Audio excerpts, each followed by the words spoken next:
Hey everybody, this is Rydo, and we're back to another live stream of the Minigame Podcast for Monday, January 20th. Today, I believe, is Martin Luther King Jr. Day in the United States, so technically a holiday to some and a true holiday to others, and I guess also in Inauguration Day, if I can pronounce that word. I'm not sure those 2 days always line up. Almost sort. Well, why wouldn't they line up though? That would be the question.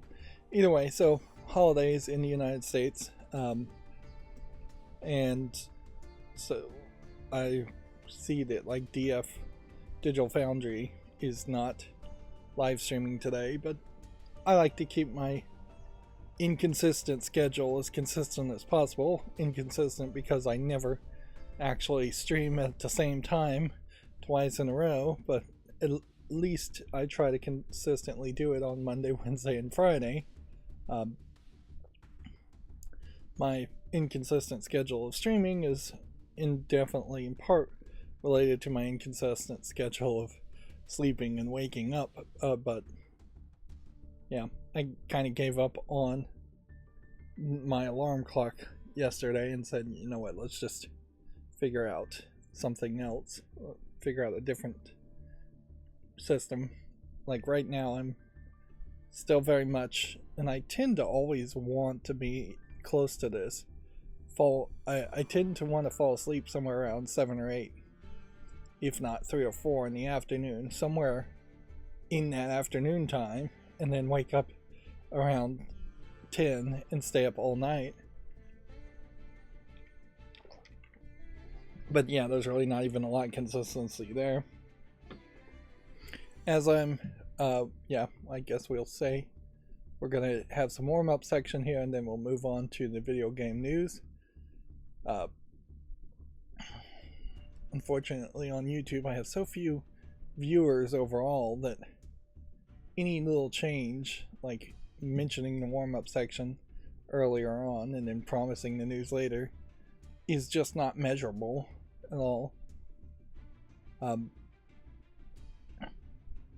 Yeah, as I'm still working on decluttering and cleaning my house, which I'm making bits of progress there. It's slow progress. I've noticed my other foot.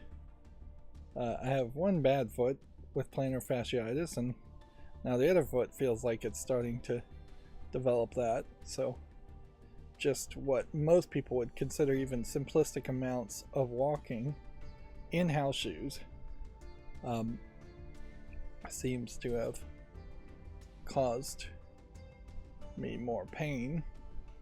Marvel Rivals still doing very good. And I'm wondering, I kind of know I need to change my chart here so that we even see Marvel Rivals on a shorter scale show up into this row. But I'm also wondering just like what point, if I didn't change anything, it would take Marvel Rivals to really do it. But honestly, I think for Marvel Rivals to even get into this last spot, it would need to be going in nearly the first spot for over 49 weeks, which, yeah, over a year. And that doesn't make a lot of sense to have a chart that is so rigid that it doesn't reflect any changes. I think it is more realistic to tweak it down so it's a rolling 4 weeks, and so whatever games have been played in the last 4 weeks seem to be a good level. Banana is still, unfortunately, fairly high, although it also kind of feels like the number of players over this weekend has been fairly low, and we really haven't gotten any new games, so I don't think anything would pop up out of nowhere. Belotro, I think, may hold its position for a very long time. Yeah. And then I'm not sure that there's anything else I even really want to talk about. Overwatch 2 doing very poorly in the top 100 still. Of course, yeah, we're also seeing 20,000 people on the entire planet just playing over the course of one day, which that can certainly be a deceptive number too, because over the course of one 24-hour period there may only be 18,000 players, but if that's a different group of 18,000 players, or mostly a different group of players the next day, and then the next day, and the next day, that's fairly more relevant than if there was 18,000 bots or the exact same 18,000 players playing the game every single day. Which I can't help but assume, that a significant portion of people playing Counter-Strike 2 in the first spot are bots that are just programmed to run every day. And this Heroes of Hammerwatch very much feels, just by the logo, like a Heroes of Might Magic 2 game, but it totally doesn't look like it actually is. Which I guess that at a certain level points out how an iconic logo can really last very well for a very long time. And if somebody copies it, you can certainly create some level of confusion, which makes a small argument for the idea of logos being trademarked and copyright being as long-lived as it is. I found a community meetup for gamers in my area, and I'm thinking I'm gonna actually go to that, like, just to try something different. It is run, I'm not trying to give any details out here, but it is run by at least one person who is a content creator, YouTuber, video game reviewer type content thing.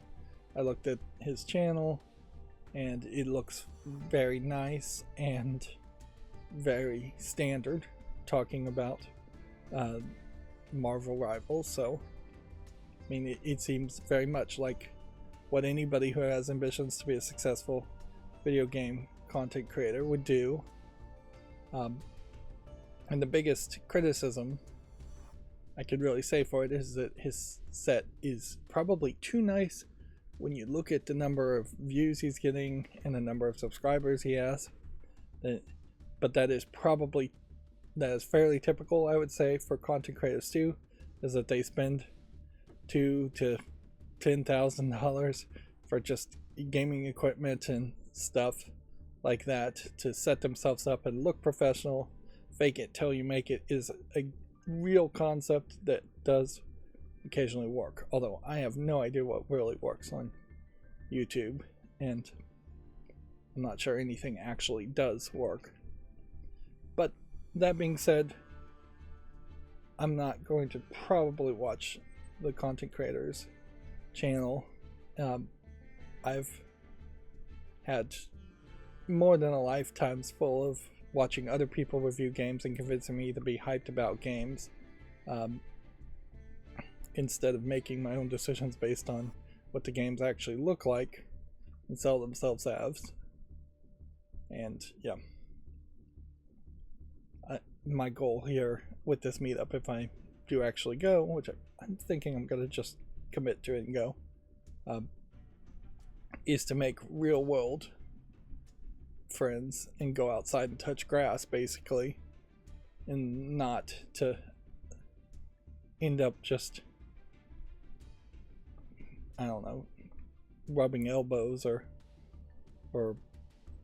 hanging around content creators.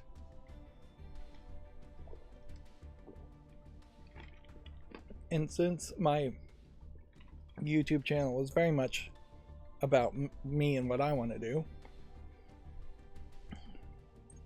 I don't know if I personally would cohere with a standard YouTuber's content that much. I could probably give some suggestions. I could probably be a decent video producer, but yeah, that's not what I'm looking right now to get tangled up with. And then let's see, anything else. I think we'll jump into the news fairly quickly today because there really isn't too much. I'm still playing around with the Godot engine, trying to make a clock app specifically for the Steam Deck that would pop up when it's put in a dock or plugged in. And I'm just running into some layout issues as far as their user interface, as far as what I wanted to do. There's something I'm missing as far as having a rich text label node that automatically adjusts its size based on the text in it, and seemingly because it's adjusted size wants to just jump to the left side of the screen, past the left side of the screen. And so I just can't get it to either A, be in the top left corner starting with the first pixel as far as its anchoring, or B, be in the center vertically, at least in the center, and also be horizontally in the center. And so I'm probably going to have to just write a little bit of code to automatically adjust for that, which, yeah, I'm trying not to get into long programming sessions while dealing with that project, is because it really is just a distraction project, not something that I should be focusing in on.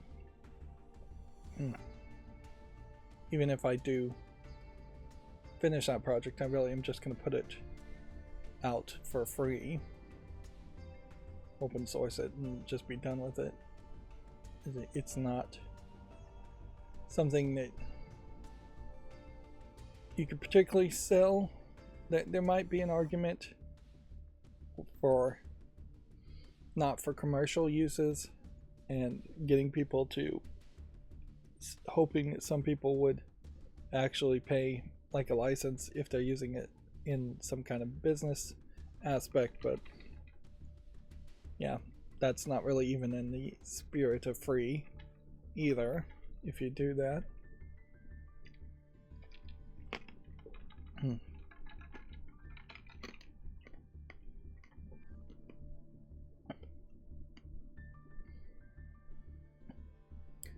course, I think it is also worth pointing out here that I'm doing this clock program as a side project, and yet even as a side project, a good programmer, somebody who's been into programming and in their heyday of programming, they're doing it every single day, they almost certainly would have spit out a clock program that is just as good as what I'm going to get it to in a couple of days at most, probably a couple hours.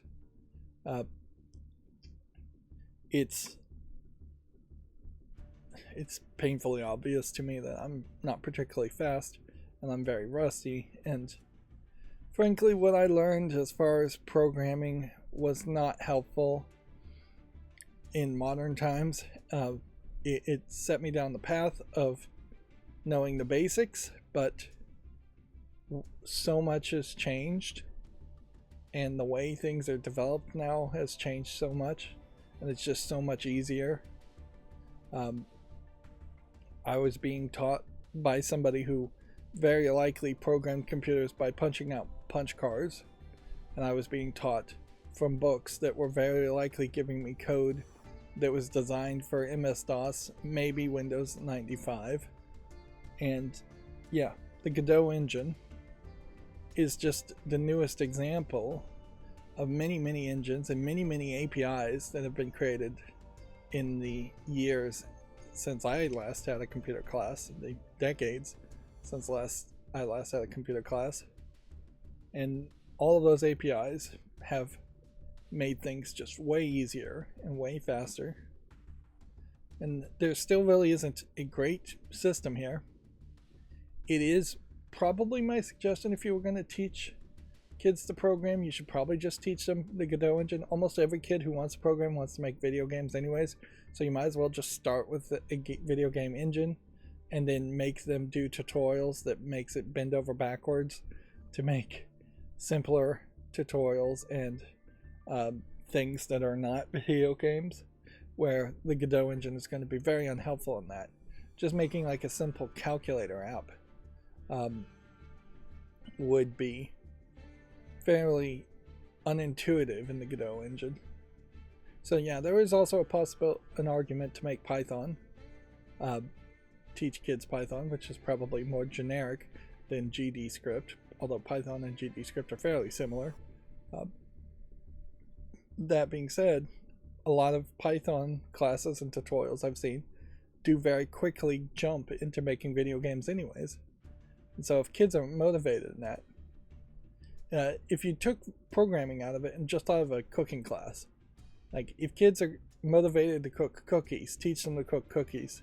Don't try to teach them originally to like boil a stew or things like that. Getting the passion there is basically the first and most important thing to focus on. So yeah, I would say Godot engine in school is probably the best way to teach kids programming, and then you just subvert it and say, okay, we're gonna do a few projects that are video game related, or they're all going to be video game related, but then there's going to be sub parts of that project that makes kids think a little bit more as far as the maths involved. And most of the maths in the Godot engine are pretty calculated by the Godot engine itself and eliminated. And I guess that's that for me. It's been fairly slow over the weekend. I can say that I tested out my Ninja Sense blender with food processor attachment to make cookies with the dough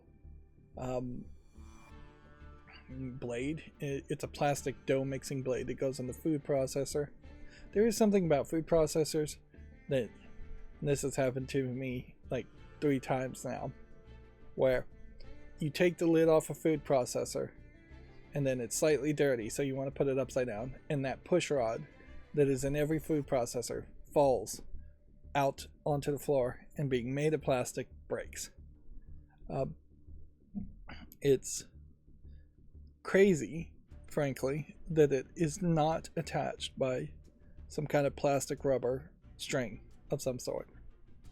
It would be so easy to have that be just a thing, and yet it isn't. But yeah, broke off a tiny chip of plastic, and I guess this is how you get microplastics in your food. On my brand new blender. But yeah, the cookie dough, I didn't have any eggs, and I think this is going to be a thing for a lot of people, as the price of eggs are probably never going down much. I looked up alternatives you can use for eggs in cake mixes and cookie dough mixes, and just baking soda and vinegar apparently works. And so I put baking soda and vinegar in the right proportions. One, like, I think it was 1 teaspoon of vinegar to 1 tablespoon of baking soda, but maybe it's vice versa. And that seemed like that worked fairly well. The cookies came out, they didn't feel or taste any different. I perhaps left them out in the air and they got hard the next day or two. And so now they're fairly dry cookies. I probably overcooked them. But yeah, it totally worked. Apparently applesauce is another thing you can use instead of eggs. And I think it probably is going to be the case that if you don't need eggs, there are just going to be alternatives to using eggs.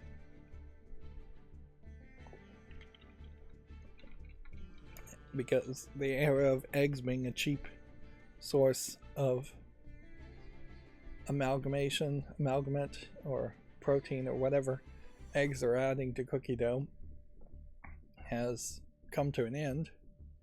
And certainly, if we ever were going to fly to Mars, that was going to be a fairly big issue too, as far as just, if you don't have eggs, it's a lot harder to figure out how to bake things, and you're not going to take chickens and eggs to Mars, not anytime soon.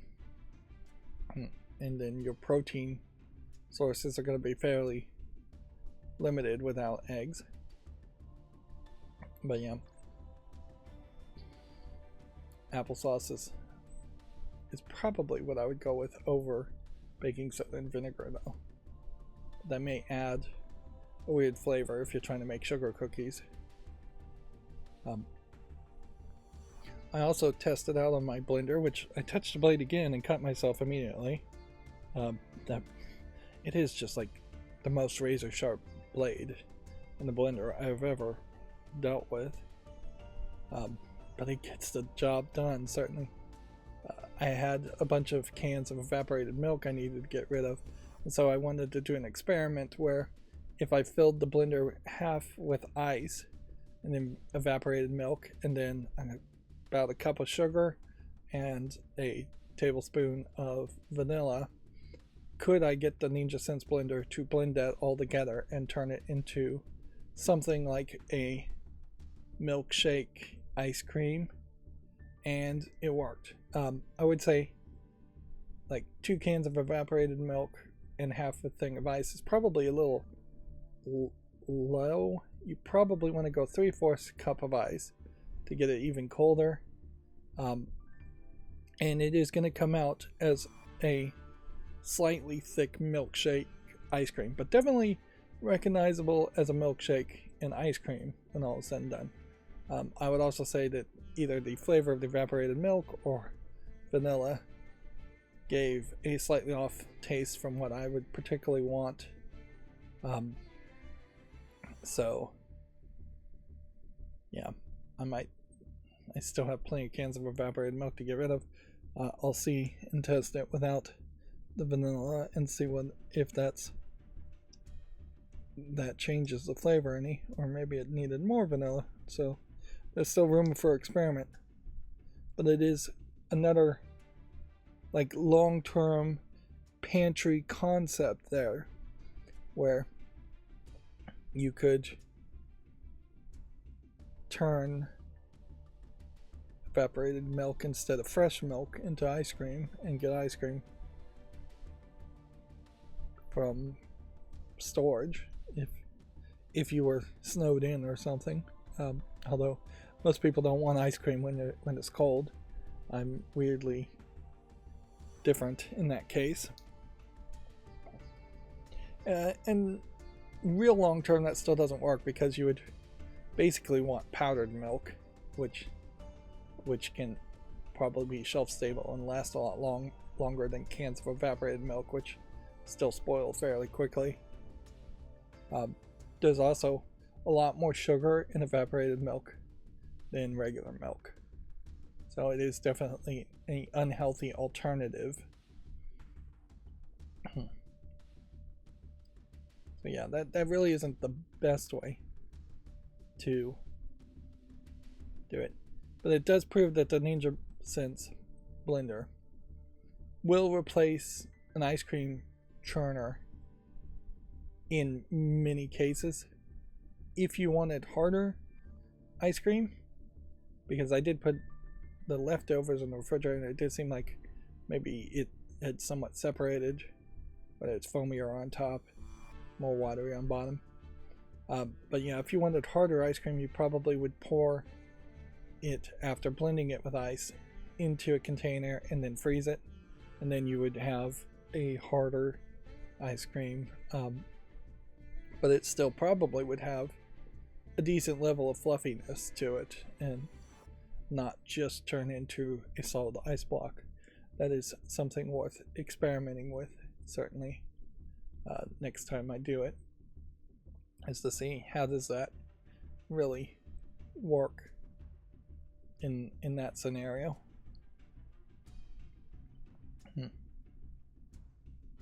But yeah, I am certainly, as we look at my chart here for a brief second before moving on, remember this is the chart of games that have been in the top 10 or so for the longest over the past, well, it seems like over the past point where I've been sampling, because if Counter-Strike 2 for the past 52 weeks was in the first spot, then it would have gotten 100 points every single time it's been sampled. But it's sampled at least 3 times a week. So actually 152. So if there is any rollover, which I do think I programmed some rollover into it back when I made this chart, we're only really at a halfway point of a year, which is about right. I made this chart about 6 months ago. So yeah, there is a problem in that this chart was supposed to kind of highlight what games people will highlight in the long term over relevancy, but the term is so long that I kind of question if No Rocket Blade Point is that relevant, or if Banana is that relevant, or if even Call of Duty is that relevant. Meanwhile, most people are talking about the new hotness, and there's not going to be any new hotness games on this chart for at least, let's see, I guess if you divided this by 12, yeah, something would have to basically be in the first spot for 12 weeks before it even made it into this last slot. Yeah. Valve has announced a real-time strategy fest for discounts, demos, and more from now to January 27th. So a week-long thing. This is the first sale of 2025, or fest of 2025, and these smaller fests tend not to be particularly that important. So I guess I'll say, as far as this meetup goes, I have no idea what it's going to be. I think maybe I saw that there was going to be a Mario Kart tournament. It's scheduled for 3 hours. I don't know if the venue, which is kind of a bar that serves food, is going to be completely built around that meetup, or is it just going to be a group of people sitting around the table or a couch in a corner. Yeah, I guess I'm doing the right thing by not really knowing and not going in with expectations, but yeah, I don't really know what I want to do there other than kind of just hang out, and that's probably the best strategy that I can think of. As far as you go there, you meet new people, you talk to them, you try to start on good terms, and this is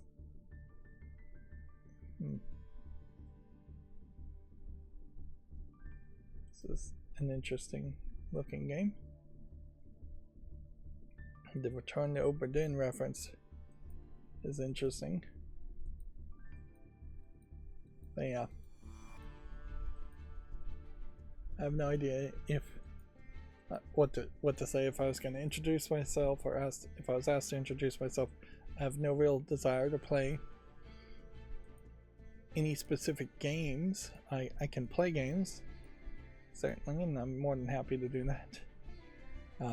but in a 3-hour period, you're not even really going to get that far with it.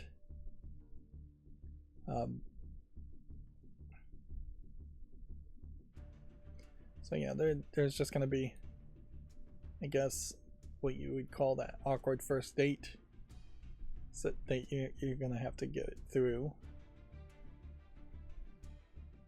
And certainly there's a very long list of things that I guess I know I don't want, that would just be immediate red flags and turn-offs, and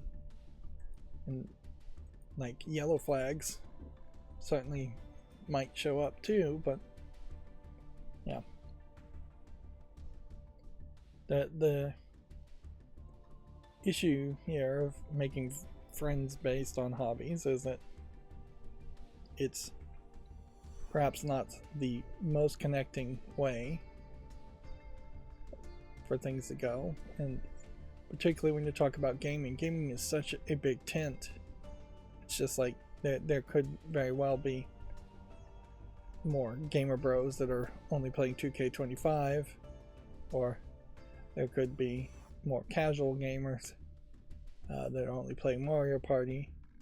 It could be that the meetup mostly feels like an in-group that is already established, a group of friends that really doesn't want anybody new. And although I don't know why you would do a meetup if you were doing it that way. Why would you do a meetup publicly if that was the case? Yeah. And so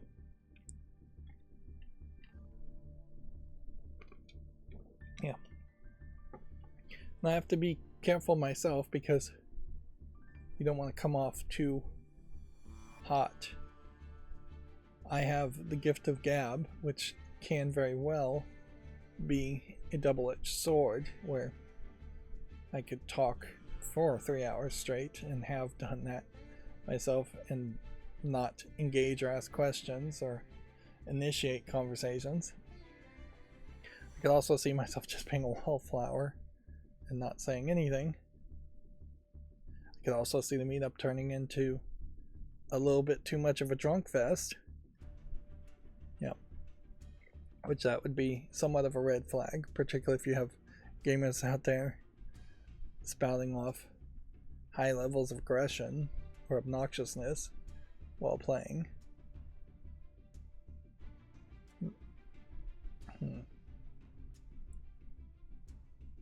So yeah, there's a lot of anxiety-inducing possibilities there.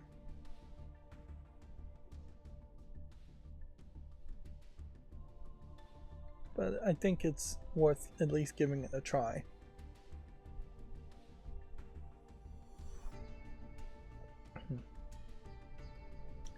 Yeah, I'm not also, I have to be careful that I have a tendency to overwhelm people and perhaps maybe even love bomb people a little too much. So yeah.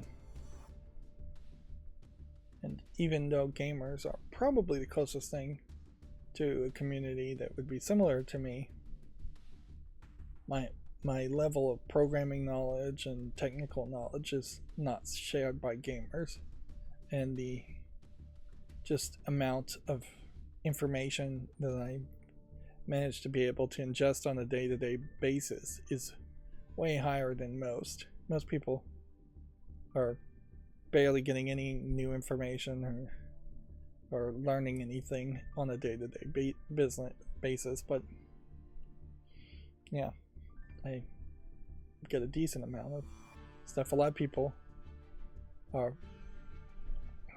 super singularly focused too, so the time they spend watching sports or looking up stats or talking politics or whatever is usually a time where I'm learning something more programming wise, scientific, IT wise, nerdy wise.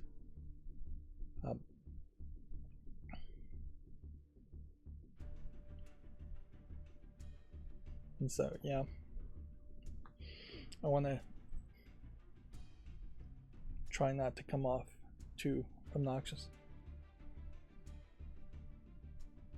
Unfortunately, I have very little experience, I will say, with dealing with people and forming lasting relationships.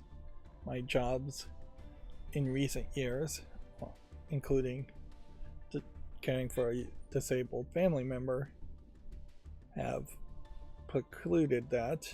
And when you're working with somebody in a job, you're always being forced to work with people you really didn't choose, and they often have major flaws with them.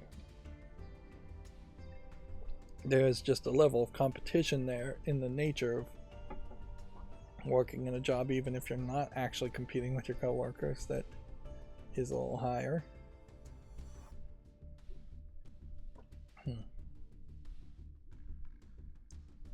But yeah, there's never really had an opportunity or succeeded in developing that in the jobs I worked, and frankly only did slightly better when I was in school. That mostly because I was just completely uninterested in being in school, and the schoolwork that I was doing was so easy for me that I would just do it and then check out.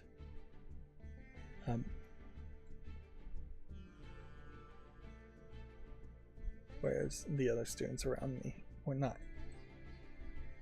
lucky enough to be able to do it and just check out, so they would have to struggle to get even passing grades.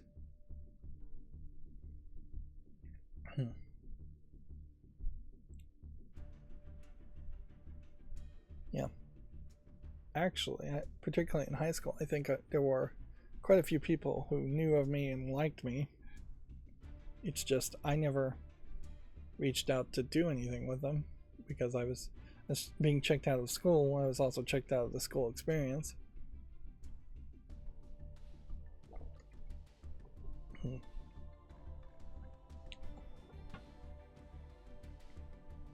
I really would have done a lot better had I just hung out with kids smoking behind the parking lot, or found another group and hung out with them. I really went to school in just the absolute wrong location, though. I needed to have been in a more advanced school, in a more advanced area that would have had more advanced schools.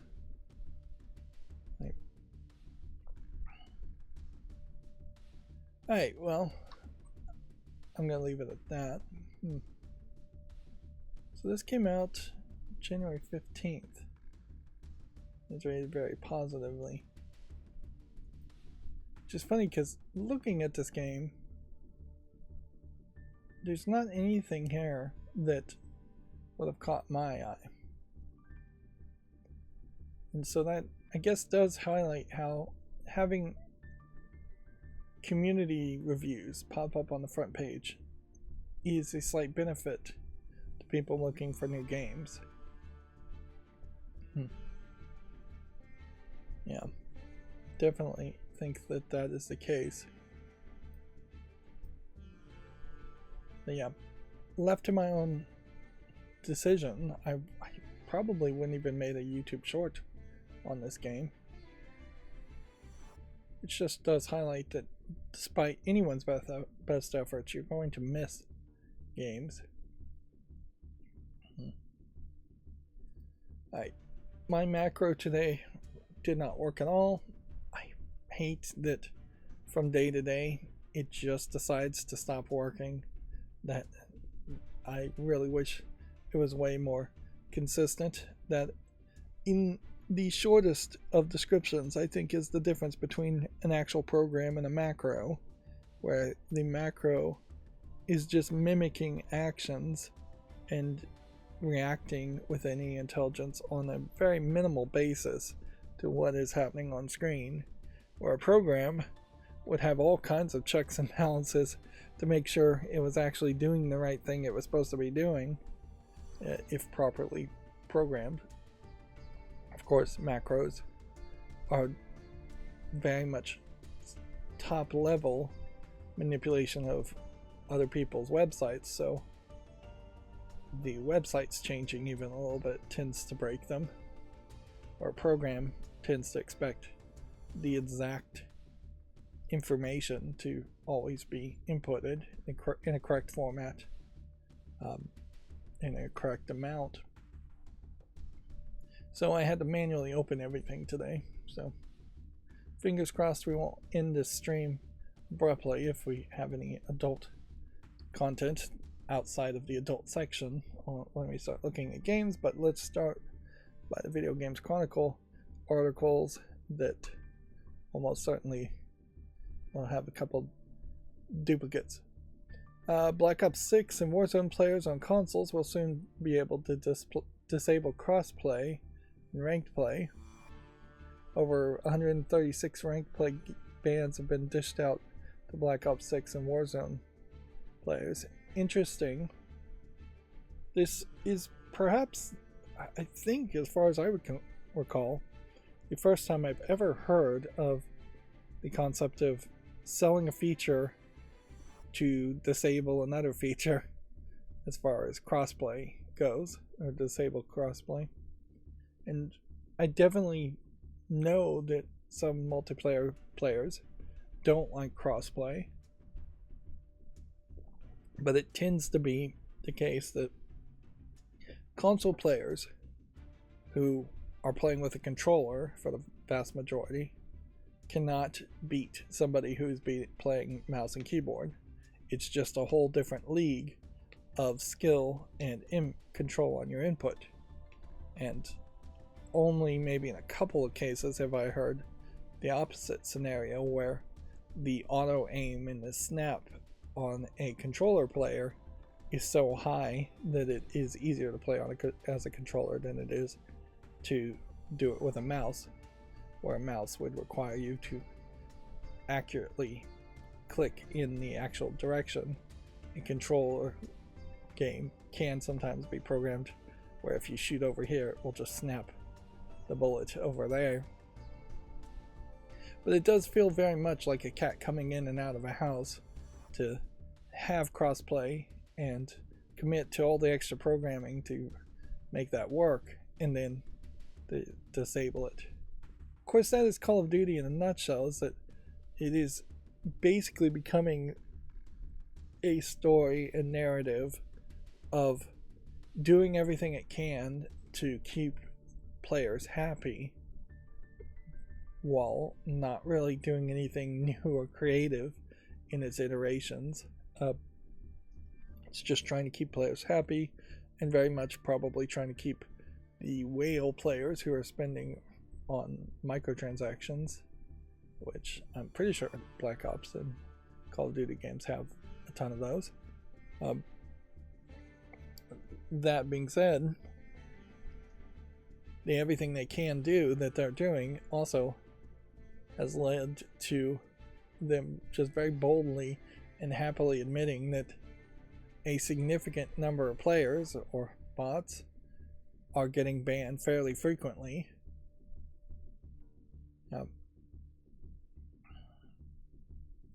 And certainly when people are able to make a big complaint about toxicity in gaming, a lot of that toxicity tends to be in games like Call of Duty, and so I don't know how you really fix that. One of my biggest fears for the next generation, which from my experience seems like the next generation of kids are very sweet and very kind and very nice, but one of my biggest fears certainly is that they are just going to slowly get more jaded and more angry, and they're going to effectively go through puberty and become even worse than the edgelords of previous generations and lose all that niceness that they have right now, which there's a decent chance that will happen. There's a decent chance also that the niceness that would lead towards being more accepting and more caring will also erode away, and that may happen fairly commonly, where by the time this newest generation gets to the point where they might be able to vote, they may be voting in some fairly uncaring policies or politicians. Of course, equal chance it goes the other way. And here's hoping. But yeah, I don't want to get particularly political, but it would be very sad. Although it tends to happen too, is that people change. Not video game related at all. Genshin Impact Maker has been fined $20 million over deceptive loot boxes and child privacy violations. The update here says Cognosphere confirms that it's reached a settlement with the FTC and plans to restrictions on Genshin Impact loot box sales. Man, these headline writers are not good. These editors, as far as they just install like spell check or Grammarly. Like I gotta feel like the extension at Grammarly would by default be able to tell you that lookbox is not a phrase that anybody uses. And so yeah, if they are just using basic spell check, that's pretty bad. And then anything here is almost certainly just copy and pasted. Of course, maybe it's intentional too. Maybe they're willing to make themselves look like idiots by misspelling things. That way, if somebody copy and pastes their mostly copy and pasted story, then they could somehow prove it. Although I don't think you really could prove it that way.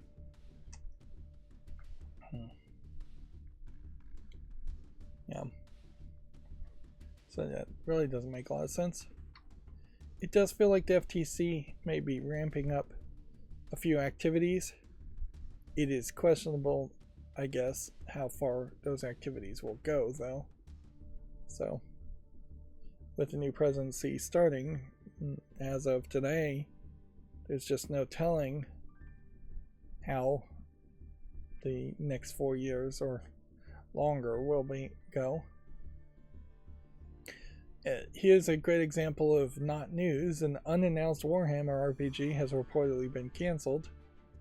Developer thought Pennies was working on a Warhammer game until late 2024, it's been claimed.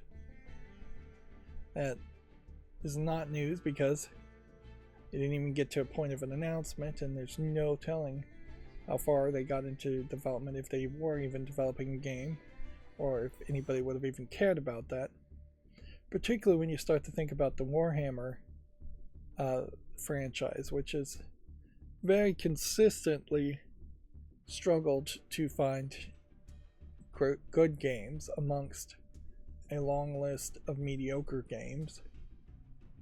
I don't think anything inherently wrong with the theming and story of Warhammer. There really should be a good running series of games, but around Warhammer, but they just haven't really found their niche or found an audience big enough to justify a longer running series of games. Inherently, Might and Magic in previous decades also had that problem. The reason why Heroes of Might and Magic is called Heroes of Might and Magic is because there were several other Might and Magic games that were more traditional in how they played and would work like a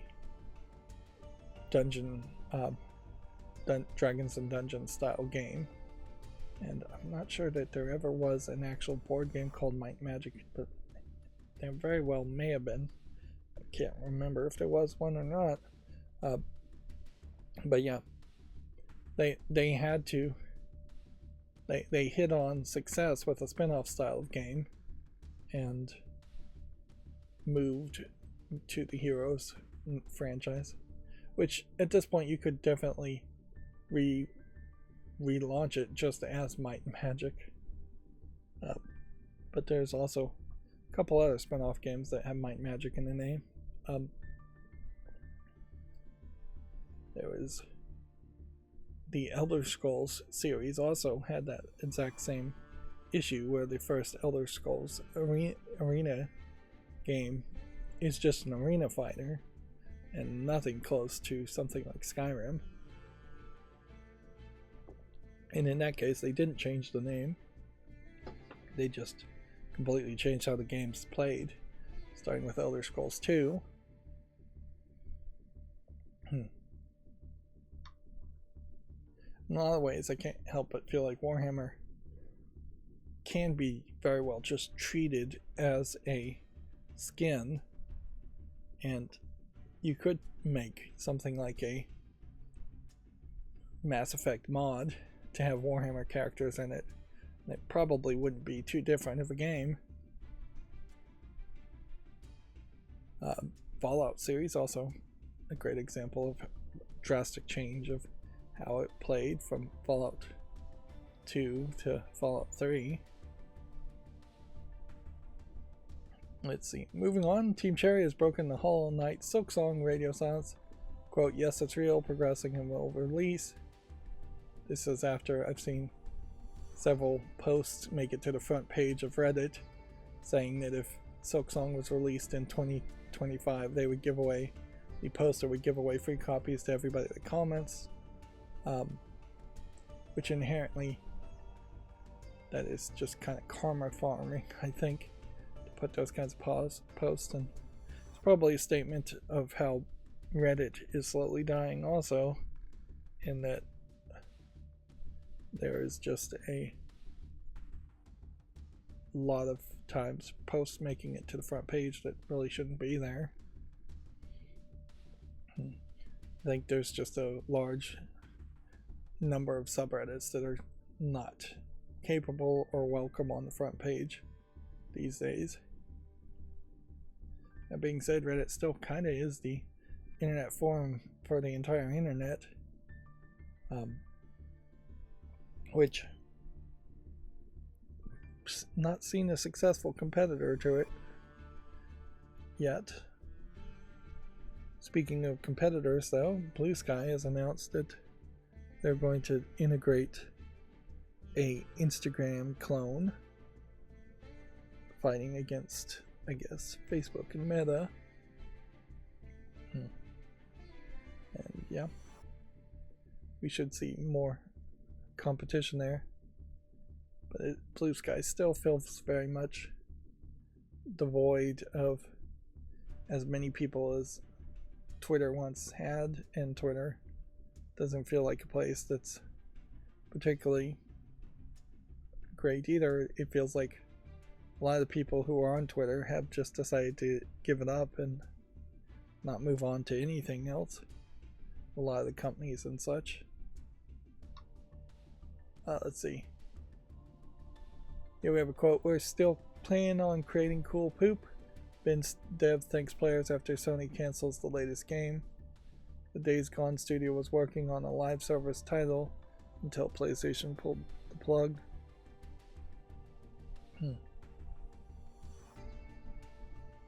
Which, yeah,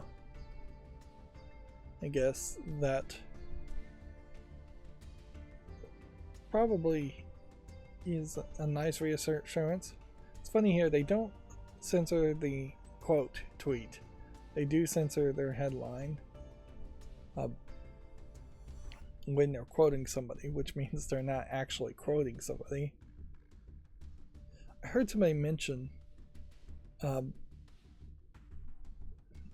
think the website was called journalismethics.org, as far as just the website to go to read about and learn journalism ethics. I could probably do to read that themselves. I think I do have an inherent pretty good understanding of what you should be doing when reporting on news and what you shouldn't be doing. But yeah, there's probably a lot of stuff that has never come up for me that I wouldn't do a terrible job reading and understanding. But yeah, I think most gamers are fine with live service games not being made. And then, in particularly, I think in the case of Ben Studio, I don't know if there's really a lot of people who have ever been enough of a fandom of it to hope that they would make something particularly amazing. But yeah.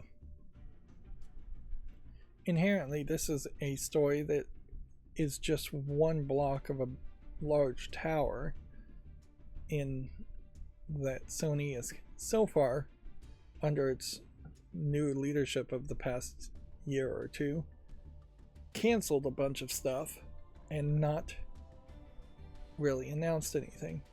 And I think probably, while you can't easily make an article about this, it's worth pointing out that the Switch 2 teaser trailer came out, and Sony has apparently nothing to rebuke it, nothing to compete with it at all. I mean, it does seem to me like, at the very least, you might make a pathetic attempt with the PlayStation Portal, and put out a commercial that tries to kind of copy that or react to that. The big thing Sony could do would be to show off like a prototype of a handheld device that they're thinking about making, even if it was just in very early prototype stages. So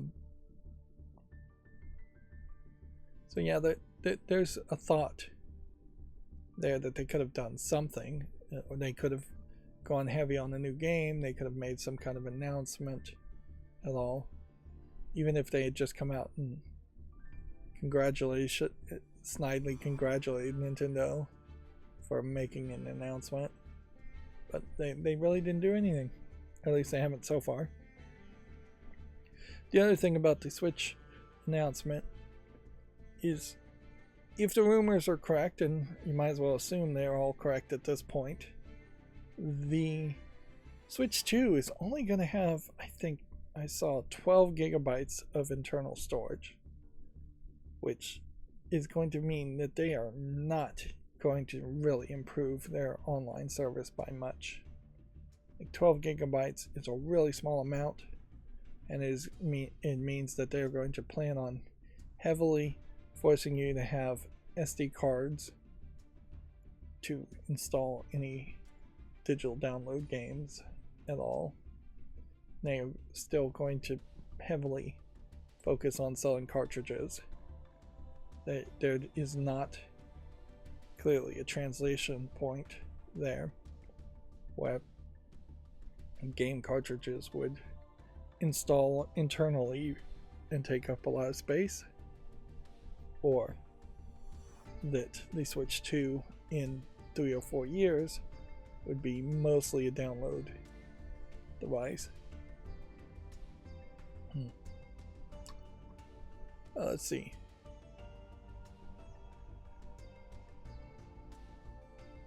Here we go. Here we go with our Switch 2 rumors and speculation, I guess. Switch 2 could make Joy-Con drift a thing of the past as Hall effect stick leaks gain credibility. Now that one Switch leaker has been proved correct, the previous claims are being studied.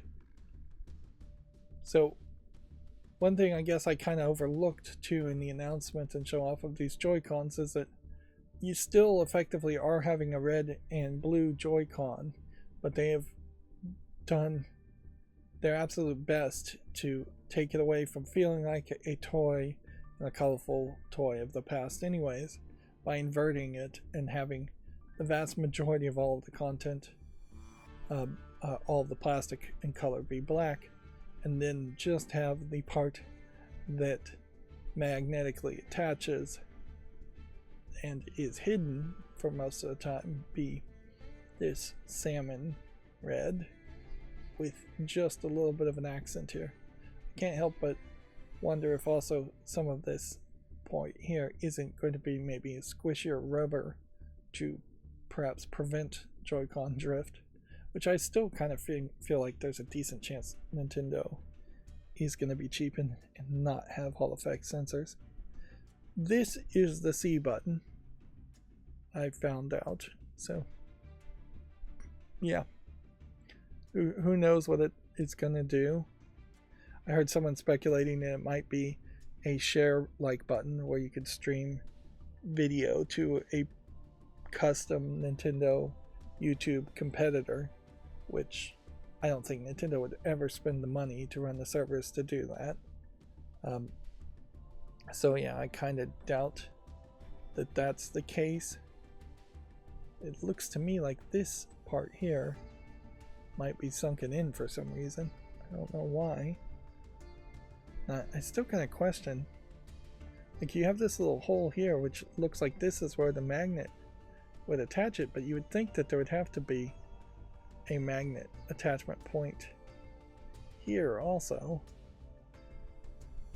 It would be very weird if some magnetic force affects something that then comes all the way down in the console part and then locks this part in place. Here's where the mouse concept is and the connector. Notice that the 4 LEDs are also hidden. So there's a lot of shame, obviously, in the design of these Joy-Cons to say, hey, we want to really hide stuff that we kind of need to keep for backwards compatibility, but preferably would not have. Almost certainly they would get rid of the red and blue color schemes, but almost certainly there are games that call the Joy-Cons red and blue. And almost certainly they'd get rid of the 1 through 4 connections LEDs, because you really don't need that at all. But yeah, I do think it will just be a case where there's going to be this new season now of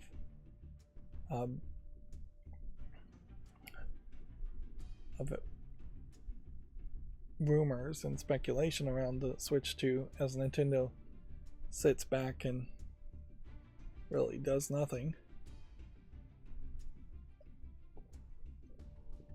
It's very questionable in my mind. How do you create more hype going forward now? Like, what is the hype cycle to the Switch 2 really going to be?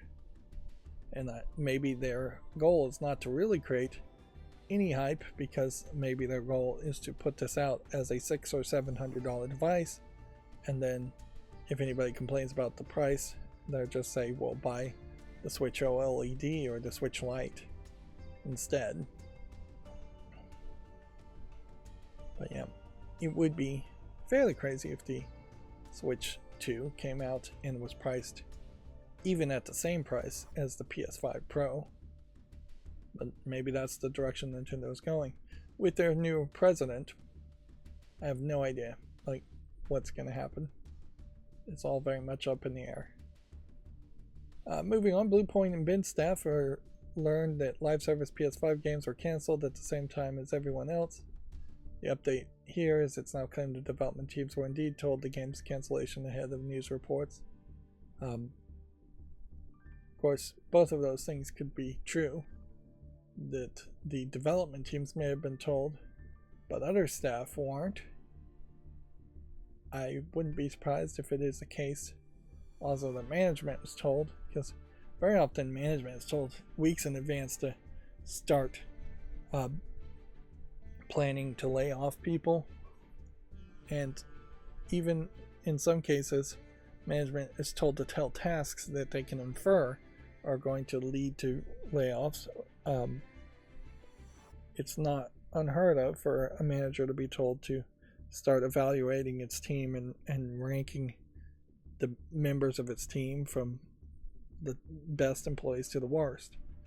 And they may be told or tricked into thinking maybe that's based on bonuses or minimal numbers of layoffs. But a lot of times it might be major layoffs. Of course, that's only in the case that you're going to keep any of them. Moving on, a new special edition Xbox Cypher controllers reportedly set to be announced this month. These rumors come out habitually, and it does, I think, highlight how physical plastic devices are going to lead to leaks way more than, say, software announcements will. The reason being that the physical plastic devices are being shipped probably to China to make the molds and things like that, whereas software tends not to get shipped to China where it will be leaked. I don't think that there's another country that would make controllers cheap enough,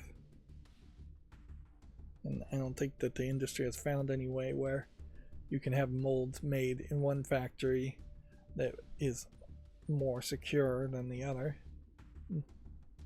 At a certain point, you could certainly make an economics argument that this is trade warfare being enacted and fully endorsed by the Chinese people and the Chinese government to disrupt Western business, and perhaps give some small advantage to those Chinese factories. I mean, it's not particularly impactful on the face of it, but it can certainly be impactful in the long run. The British had a handbook during World War II as far as espionage, and one of the suggestions that they said could be highly effective is just to make a bunch of red tape, make a bunch of problems, just make the invading Germans annoyed, clog the toilets, put a cherry bomb down the toilet, blow up the pipes, things that in the biggest effort isn't going to change the tide of anything, but overall, if it just demoralizes the troops, I can't help but wonder if China's trade war it has a clear-cut strategy of demoralizing Western companies and Western consumers by having leaks. I doubt it's always that complicated, but it may be that conspiratorial, really. On the other hand, I have to point out, it probably isn't the worst thing at all if consumers and Western companies were demoralized. That they are way up their own butts. Let's say both are, as far as engaging in consumerism, and there really isn't a need for different kinds of controllers with different colors. There may be a want, but that want would not exist if the devices in the first place weren't created, and that these devices in the first place wouldn't be created if there wasn't a want to squeeze out more money than Microsoft really deserves around controller sales. It wouldn't be the worst case at all if every single Xbox controller was just in standard black and only standard black, and let anybody who wants a different color paint their own or make their own. Which, the concept of making your own custom thing should be way more alive in this era of 3D printing being a thing, and it just really isn't. It was way more alive in the era of like the Great Depression in the United States, where people were making their own clothes and making their own toys and dolls, and out of necessity. Not that those were great creations, but yeah, that spirit has mostly died in favor of buying something and establishing yourself by what you own. Let's see. Moving on, a new ESRB rating suggests a classic Resident Evil is getting an Xbox Series PS5 re-release. Rating for Resident Evil 6 has been spotted.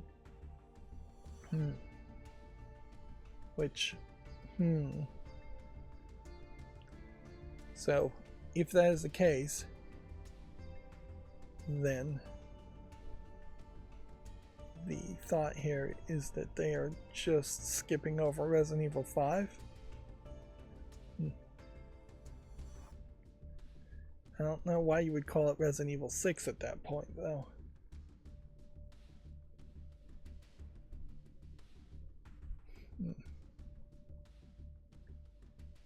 Yeah. I don't know why you would do that, though. Because it's important to point out that Resident Evil 6 is by far the worst Resident Evil. So maybe they are just shooting it out there because it's easy. And it's going to be a maybe slightly improved version, but it's not going to be a full-on remake. Maybe this buys them a little bit of time. Resident Evil 6 was the 4 different stories with 4 different couples, including Wesker's son, a character that could have been interesting but wasn't really given enough time. And yeah, there's just not really anything good to be said around Resident Evil 6. It takes the game into being this weird,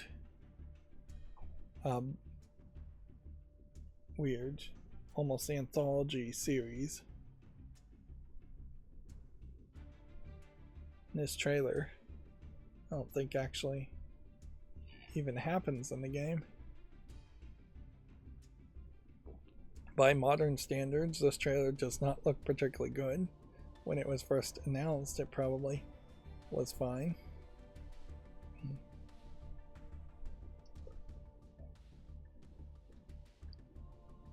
So yeah.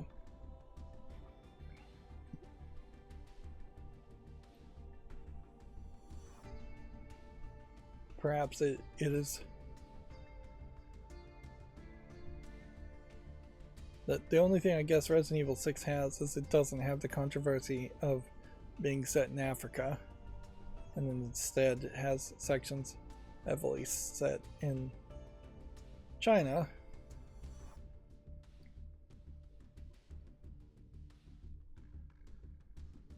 Yeah.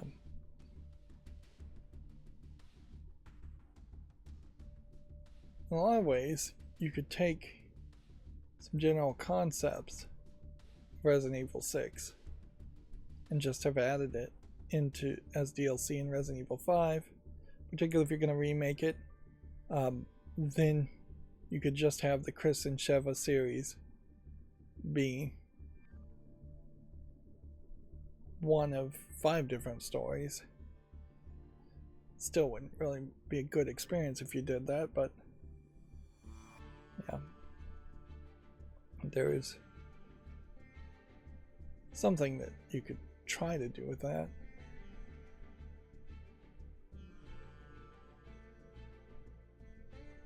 Resident Evil 6 felt like it was set too far into the future. All the characters look different. That's supposed to be Ada Wong, I believe. That's Leon Kennedy. Wesker's son is like super powerful and can just like punch zombies and biohazards to kill them. It brings back a bunch of other characters for just the fact that it's a co-op game, which changes the whole experience quite a bit.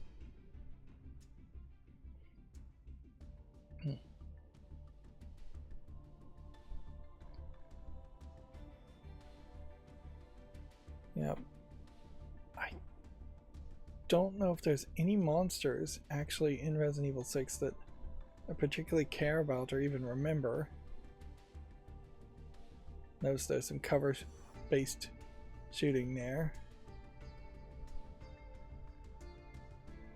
That might be about the only thing you would want to do is take the monster set and just throw them into a remake of Resident Evil 5. So then there, you could have twice as many monsters happen. But overall, I think you would want to make a full-on remake of Resident Evil 5 that maybe focuses more on Leon S. Kennedy and makes him just kind of the main protagonist for the series going forward.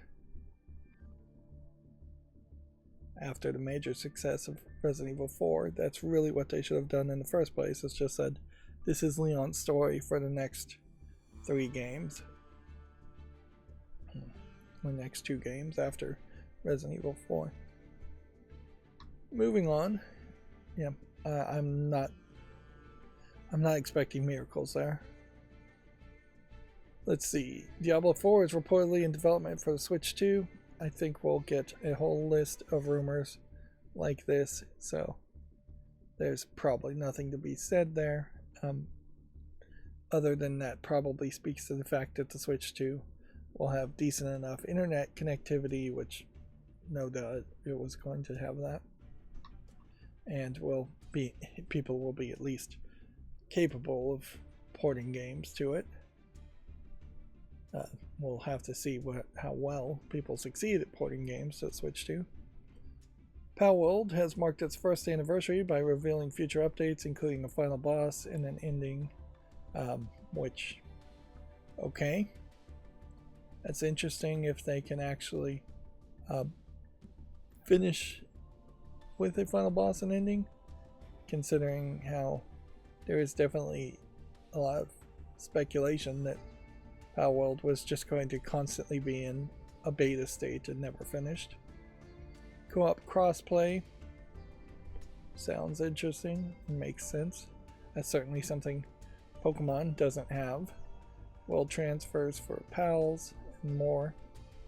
So making a lot of promises. That being said, they have not delivered on any of that. And this lawsuit for being sued by Nintendo seems to not have immediately shut them down. So we will just have to wait and see how slow the Japanese legal system is as far as how all that goes. Apparently there's hope, quote unquote, that GTA 6 will cost as much as $100, says an analyst.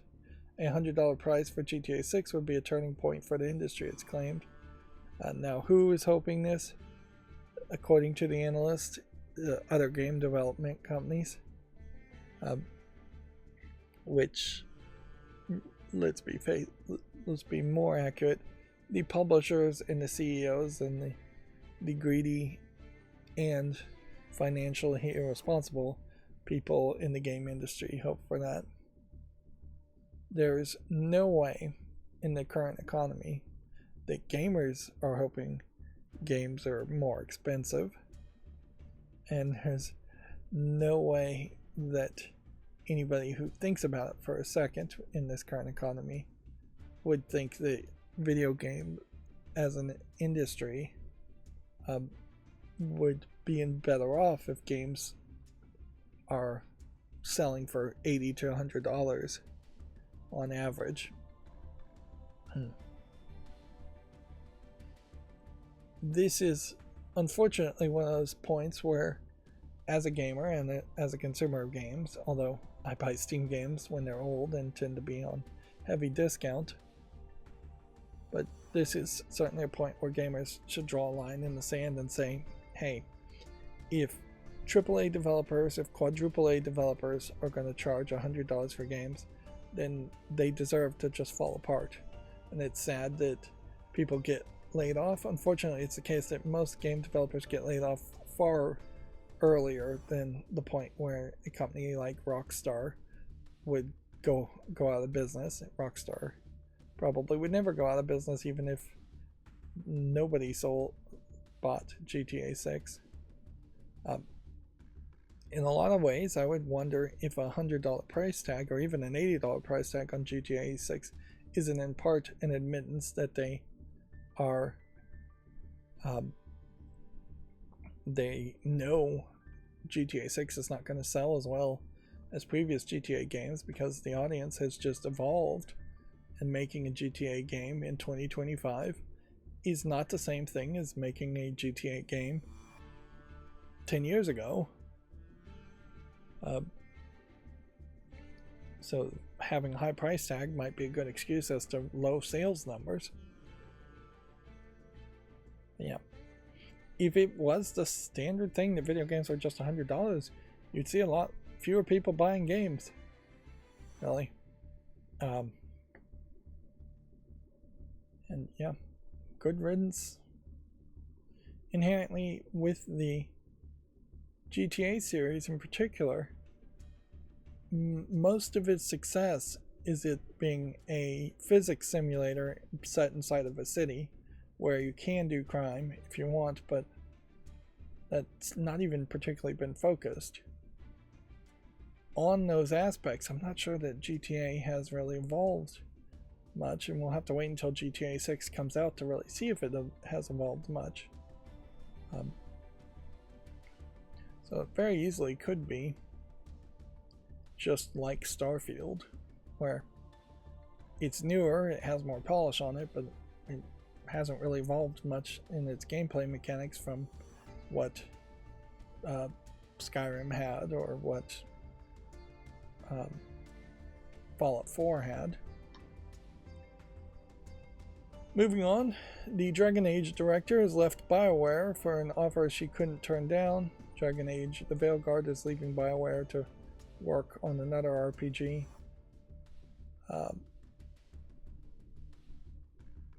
Who's the actual name of the person? See, here's yet another embarrassment from VideoGamesChronicle.com, and man, I don't know if the editor was drunk or what at this point, because this is not what this should be saying. This should be the name of the director is leaving BioWare to work on another RPG. The game itself can't leave BioWare. And then when you reference the name of the director, Corinne Bucci, you probably should have referenced her in her full name at least the first time here. I can't help but notice that it feels like some of these beginning to become more successful female producers, directors in video games tend to move around a lot more. I don't know if this isn't perhaps in part because they just don't get promoted as much, or they don't get as much credit as their male counterparts, or what. That's all baseless speculation on my part, but yeah. I think Amy Hennig is the other director I'm thinking about, and she in particular feels like she has moved around quite a bit as far as her career, moving around, I think, before projects even get released.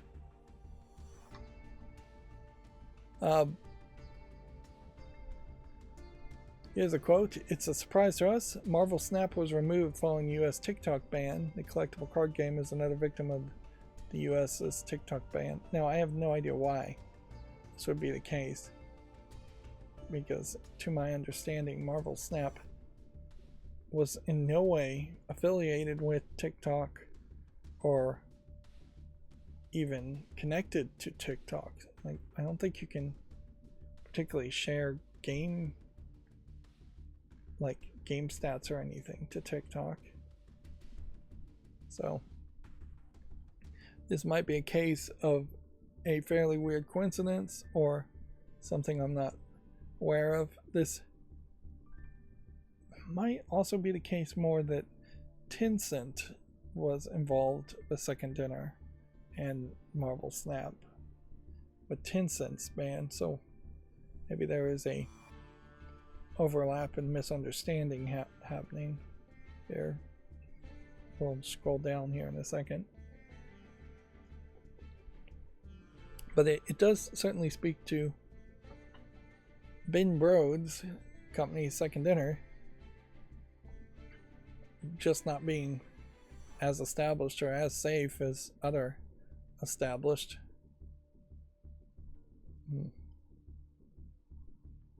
Okay. So ByteDance maybe made the mobile version of Marvel Snap. So the parent company is the same. TikTok's parent company had previously been ordered to sell off a portion of its hugely popular social media app. ByteDance refused to do that.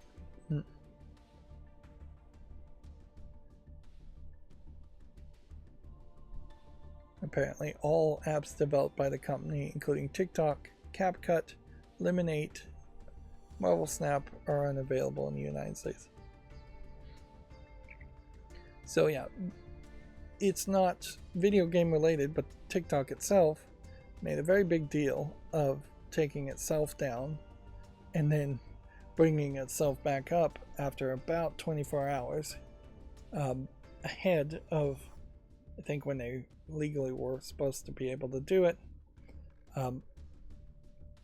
This is perhaps the most recent and best example of how Chinese business is done, where they're going to be very public and very vindictive about what they're doing. And for years now, people have been saying that you cannot trust Chinese companies because if Chinese companies gain influence, they will wield that influence and power to, in a small way in this case, attack the United States and the West in general. And yeah, ByteDance is proving that to be absolutely true.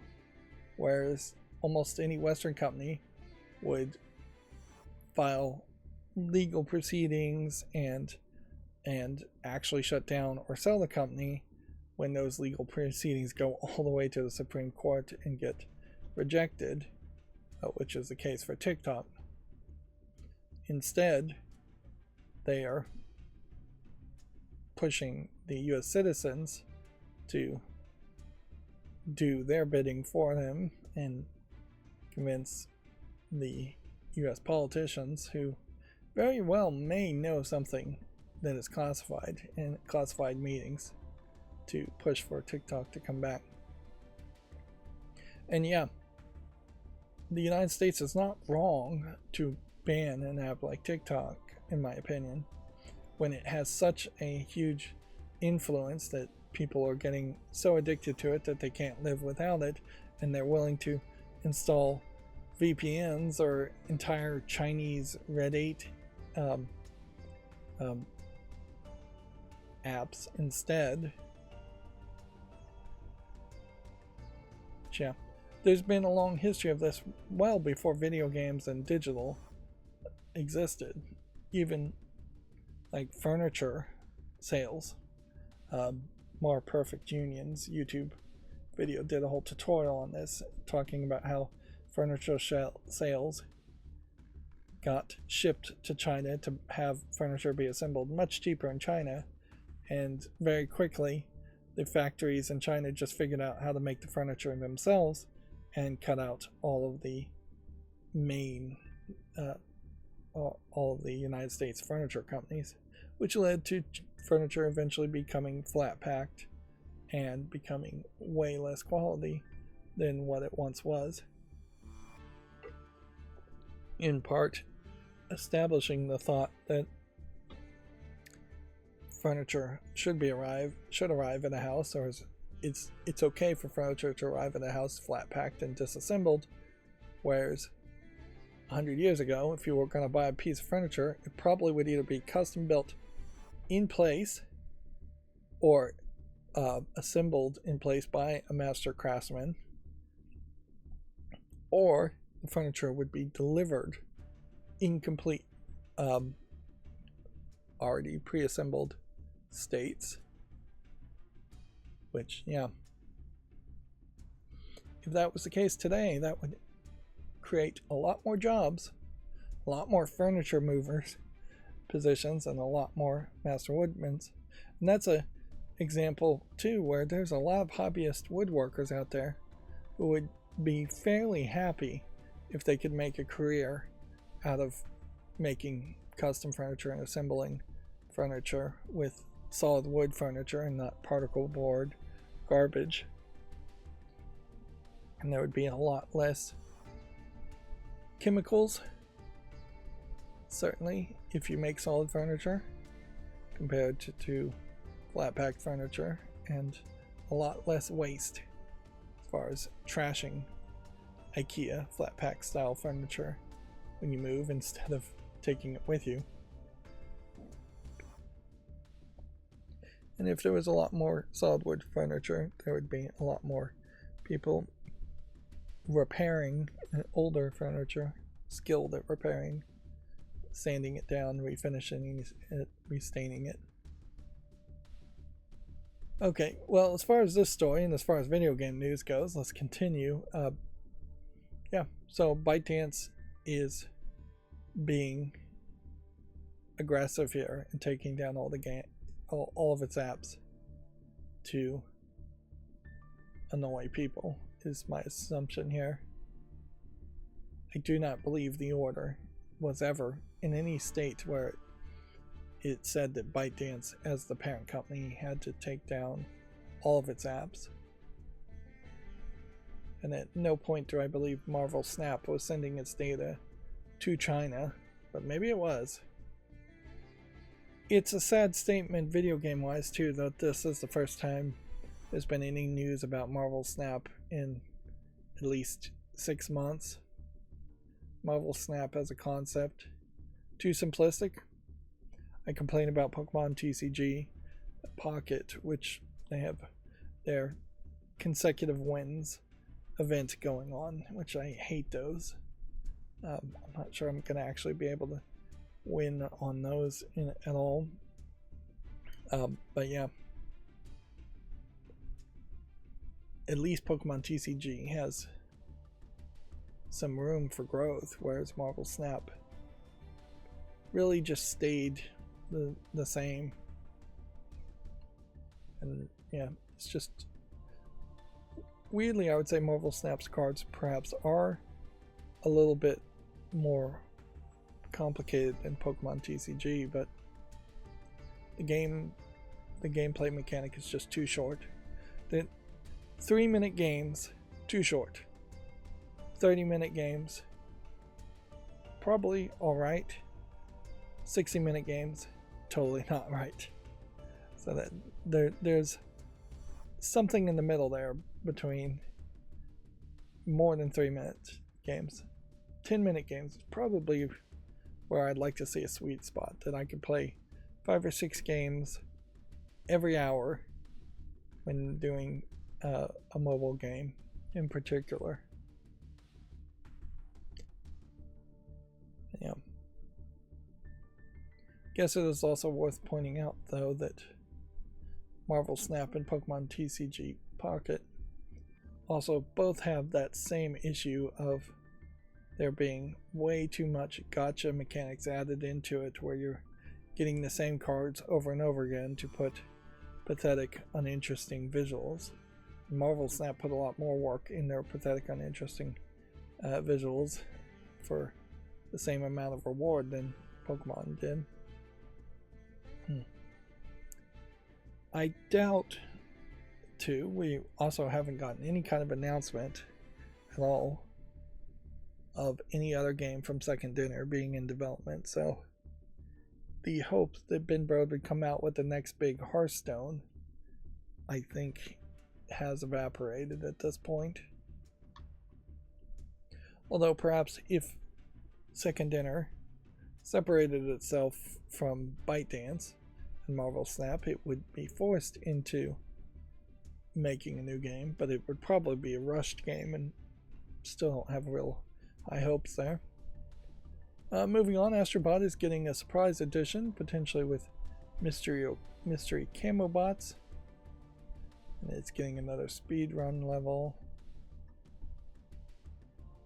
Can't help but think that they are going to just constantly make more Astrobot content until Sony in general has something else to announce.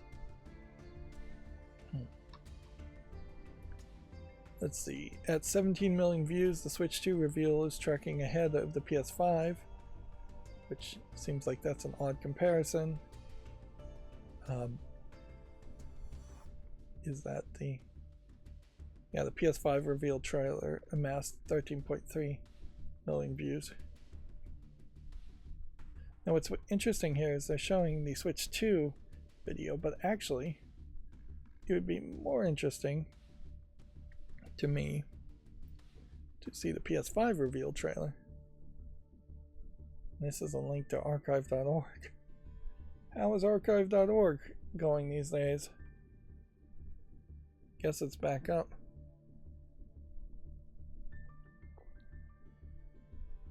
Although apparently not greatly, because for some reason they're saying they're going to stop supporting Firefox as a browser.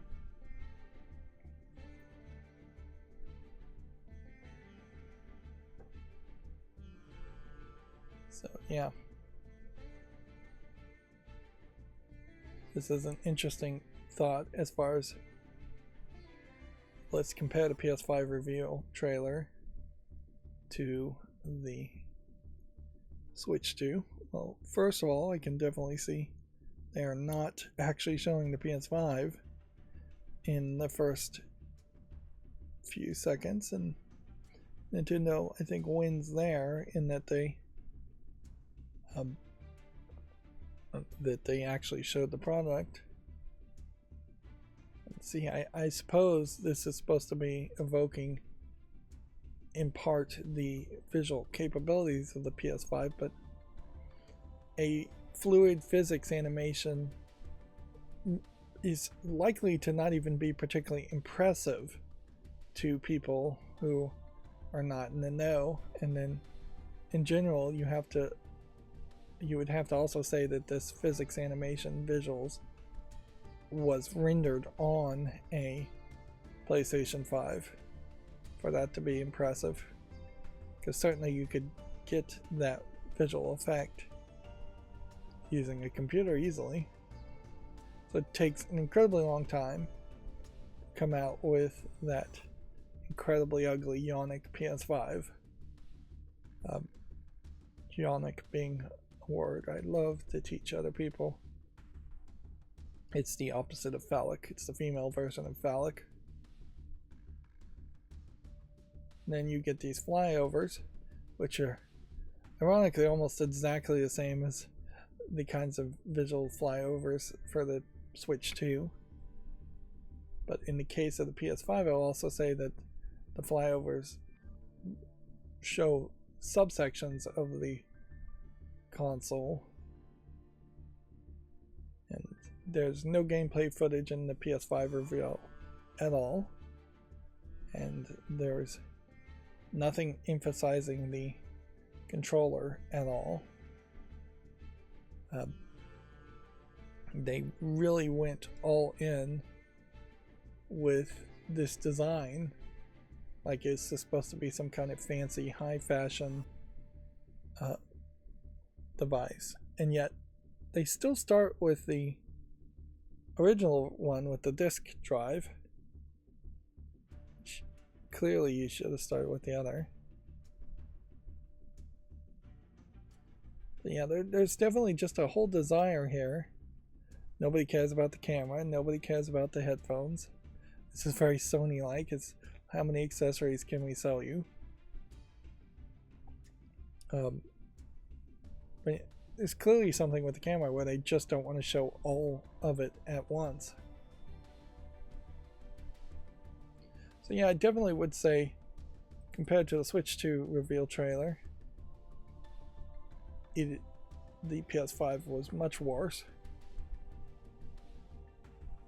And I wouldn't say that the Switch 2 reveals are particularly great, but not terrible. Had the trailer come out and no leaks at all happened, then it would be way more impactful, because that would have been the start of people speculating and wondering things about it. But yeah, I still don't think that's particularly impressive either. Although teaser trailers don't have to be particularly that impressive. Let's see. An Assassin's Creed Shadows exploration gameplay released. We don't want to hold players' hands. Ubisoft says it's made major changes to the Assassin's Creed exploration. Particularly being set in a feudal era Japan. I can't help but wonder if this isn't going to be a bit more open world and similar to like Assassin's Creed 3, where you're in America as a Native American or part Native American character jumping through trees a lot more than jumping from rooftop to rooftop. Which, yeah, that certainly could have been a limiting factor as to why it's taken them this long to get to Japan. A modern Tokyo would make a lot more sense as far as climbing buildings and jumping from rooftop to rooftop, whereas a feudal era Japan is going to have some castles, buildings that you can climb, but the average person's house is just going to be like a one-floor house.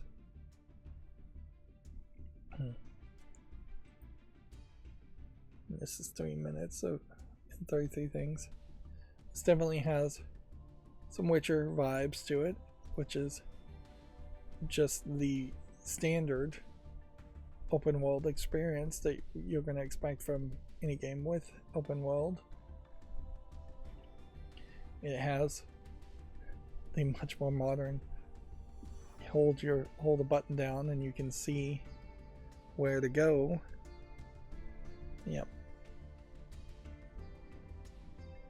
It does definitely feel like there are going to be major sections that don't have buildings.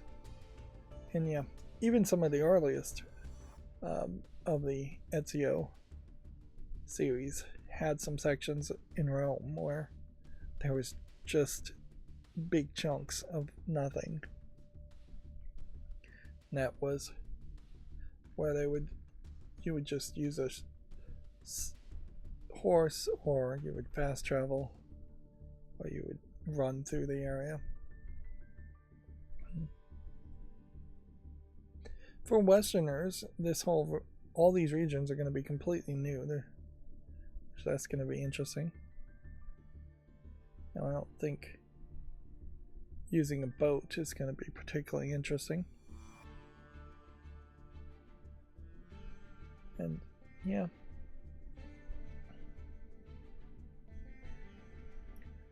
this is all going to be your movement, your exploration, how big the open world is.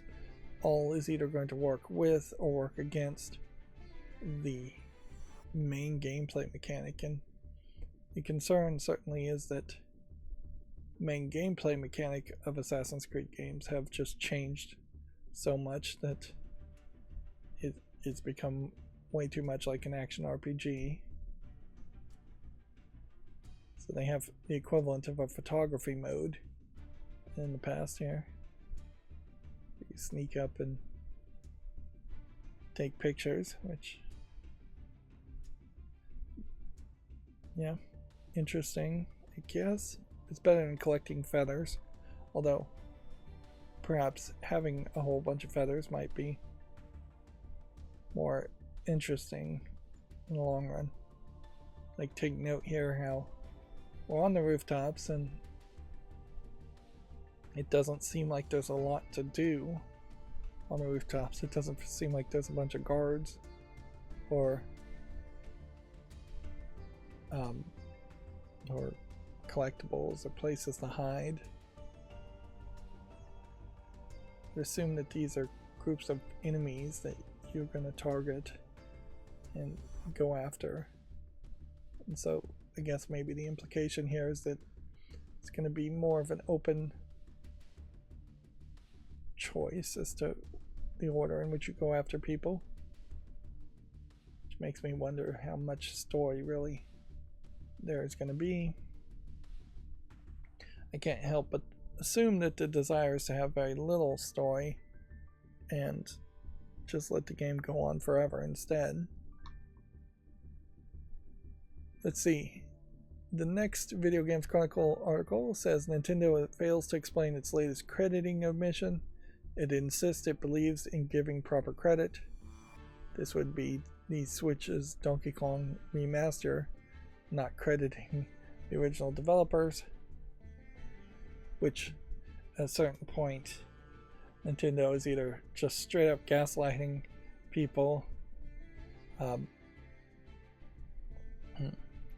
or is arguing semantics or literally doesn't understand what who should be credited and who shouldn't be.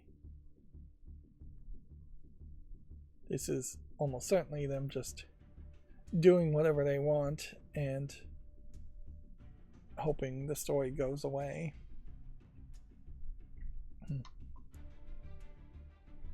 Let's see. Then this is more of an editorial from Video Games Chronicle. Why did Nintendo make Switch 2 backwards compatible? It's the best direction for consumers. Is, I guess, a brief statement that they released. It's the best decision for Nintendo too, certainly. I think people would have a real hard time justifying buying a Switch 2 in these days without backwards compatibility. Unfortunately, I would say the next Nintendo console probably not going to be backwards compatibility. It is fairly established that you only get one generation of backwards compatibility in most cases, and Nintendo in particular I think would look very happy to sell remasters in their next console, which probably is going to be 8 to 10 years away anyway, so it'll make a lot of sense that it not be backward compatible. We definitely are at the point though where there's very little reason why consoles shouldn't be 100% backwards compatible going forward. That anything made now and on today's technology should be able to be emulated. Unfortunately, that may not really be the case because the Tegra chips that are in the Switch 2 and the Switch 1 I think are ARM based, whereas PS5 and Xbox are AMD 64 chip instruction set based. So if we get to a point where Sony came out with a PlayStation that was ARM chip based, backwards compatibility would probably go away at that point. And if the Xbox came out and it was ARM based, which is a little less likely, then backwards compatibility go away at that point too. And I could see that happening, particularly if you're going into an era of power efficiency. It's just necessary because you can't get enough power out of the wall or the CPUs heat up too much anyways. Portable devices definitely will be likely ARM based. And even in the case of Android, which pretty much was always ARM based, yeah, even day one, Android has been mostly ARM based. There definitely was a point there where just extra security and programming has been added to Android so that really old apps are not able to be installed anymore, and changes have been made to Android making old apps not work. And there's way less justification for that happening. Alright, well that's going to bring us to the Gematsu articles. Accolade Sports Collection launches January 30th. This looks like a bunch of pixel old games. NES era games. I don't see a Steam link. Again, my macro didn't run, so I opened all these manually. Bleach Rebirth of Souls has yet another character trailer. This character, particularly weird, being a wolf, anthropomorphic wolf, when there are no other anthropomorphic animals in the Bleach universe at all.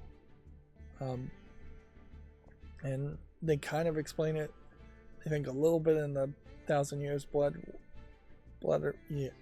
War new anime, but yeah, it still doesn't make any real sense. And I think inherently that's kind of the problem with Bleach overall, is that there's a bunch of weird characters that makes the whole universe very uncohesive. Let's see, a game called Sworn launches in early access for PC on February 6th.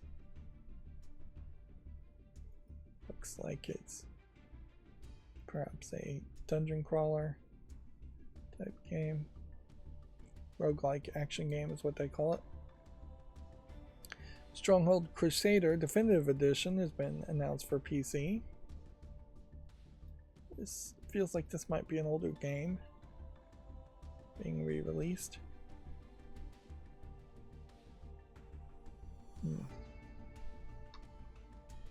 Let's see, Hellskate is now available. This is the skateboarding action roguelike game leaving early access. Man, and I'm just not getting any Steam links today.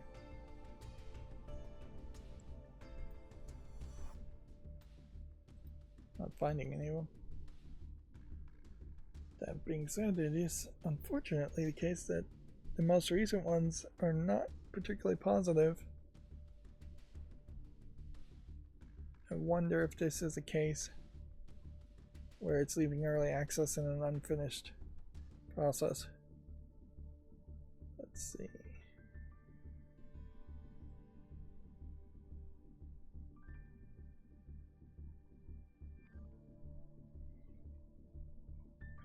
Seems a shame, but yeah, it doesn't seem like it's to the level of quality you would want it to be. I can't help but think that that is the problem with most skating games, is that you kind of need more funding and development in it for the physics systems than most people can afford. And so you do run into this situation where the skating games just don't feel right. I'd also say nowadays skating games are probably less popular, so they're not going to sell as well either compared to a Tony Hawk game. Even recent Tony Hawk games haven't sold that particularly well. So it does kind of feel like there's just not enough desire to make a skating game that would sell. Let's see, Infinity Nikki version 1.2 update Fireworks Season launches January 24th. Project Tachyon launches February 14th. It's a side-scrolling run-and-gun shooting action game. I want to burn through these fairly quickly today because I definitely am not moving particularly fast. The remastered visual romance visual novel Tayutama Kiss of My Deity has been announced for Switch and PC. I always want to know the original release. This was 2011. I think it was released. Well, this doesn't make any sense. First launched on July 11th, 2011, followed by the Xbox 360 on November 7th, 2000. I would have to assume 19, not 2009. So Gematsu got it wrong too. Visual novels, I guess in general, are are succeeding in getting extra sales, whereas in the past they would have sold once and then never been able to really be ported to any other type of device or sell as a remaster. You still haven't seen a lot of remasters of visual novels, and probably for good reason. Let's see, WSS Playground, WSS Direct for 2025 has been set for January 21st. These are several Japanese games they're going to announce, or Japanese looking games. Is it wrong to try to pick up girls in a dungeon? Familiar myth, Full End of Water and Light has been delayed to March 13th. I assume this is a dungeon crawling action RPG game too. Speaking of anime, I finished watching Chainsaw Man on Hulu, or at least the first season of it. Once again, making the stupid mistake of not checking to see if it's a finished story, or if Hulu in particular has only the first season. I can't help but wonder if this is just downright intentional, that perhaps Crunchyroll has all the seasons of series and they're just putting the first seasons on Hulu. I can't say I really like Chainsaw Man though. I barely paid attention to it in some parts, and it changed the main characters far too much and really didn't have as big of a gimmick as it potentially, I think, could have. Like in a lot of ways, for 12 episodes, it feels like there was only about 3 of them that were slightly interesting. Maybe the manga is just way better, but I can't even say in the first season it feels like it was worth watching. That too may have been something that was just hyped to me when it first came out and wasn't worth watching. One of the problems with it too is that they kind of establish that the main protagonist is never capable of being in any real danger at one point, which really ruins any tension. Moving on, Jim Drops has announced a Hololive called Hollow's Hanafuda for PC. Hanafuda is the Japanese flower card game. That's what these are. Which, yeah. That might give me an excuse to play Hanafuda, assuming it comes out in English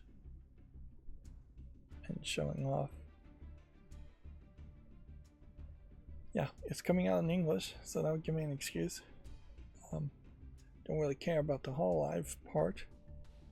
Hanafuda is a pretty good game, although inherently you do have to memorize the rules because the flower cards themselves aren't going to help you with that. There's no writing on them. It was made for illiterate Japanese people to play and gamble with, which I'm not sure this one is going to have gambling, but by the looks of it, I suspect it does have that.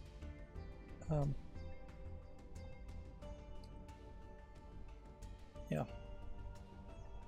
There's some complications, particularly as a Westerner playing Hanafuda, because each of the flowers are just known by Japanese people as representing certain months, and that helps play the game in some way. And figuring out which flowers match different flowers based on the art can even be a little difficult, because there's a couple of flowers that look like they match in the same set and they actually don't. The wild cards are weird too. Let's see, this week's game releases, the Japanese game releases, are Ender Magnolia, Bloom and Mist, Guilty Gear Strive for Switch, and more. See how many get announced. As far as they're labeling it as hardware with the DualSense controller and a PS5 Slim controller. And then slightly long list here of games, physical and digital. And then a fairly longer list of digital. Which, yeah, it has been fairly consistent that the number of digital releases is 2, 3, 4 times as big as the number of physical releases in Japan, which once again gets back to my concern of the Switch 2 potentially only having 12 gigabytes built in of internal storage. Let's see, Palworld Early Access celebrates first anniversary with updates, roadmap, and PAL popularity vote. This first anniversary art, perhaps a little bit looter than you would expect from Palworld, although Palworld already sold itself very much as Pokemon with guns, so going a little lewd, it's not too crazy. If anything, it might be an effort to have fans of Palworld focus on the actual human characters, where there was at least a meme joke running around that people were in love with one of the PAL characters. I'm not sure if it was specifically that PAL character or not. Grand Blue Fantasy versus Rising DLC character Sandaphon launches February 26. Leave it at that. A third-person action horror game, Code Violet, has been announced for PS5. It's from the Quantum Error studio Team Kill Media. I don't recognize that studio or that game. Now the good news here is I didn't run into that much Gamatsu articles today, so I will be done with them fairly quickly. Yeah. It definitely feels like I'm accomplishing less, though, if I wake up late in the evening on a streaming day and then stream for 3 hours, and then it's in the evening at that point. Skip around a little bit here. It seems like there's going to be a lot of visual horror setup. Even skipping around, the setup does seem intriguing. Shooting dinosaurs. The big butt character.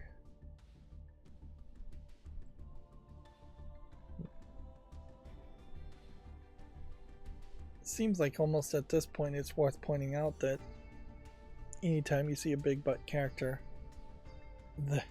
that's somebody that in the real world, if somebody has a butt that big, they put a lot of effort to have that big butt. You don't, generally speaking, have a tight big butt as a female or male without doing lots of squats or having surgery.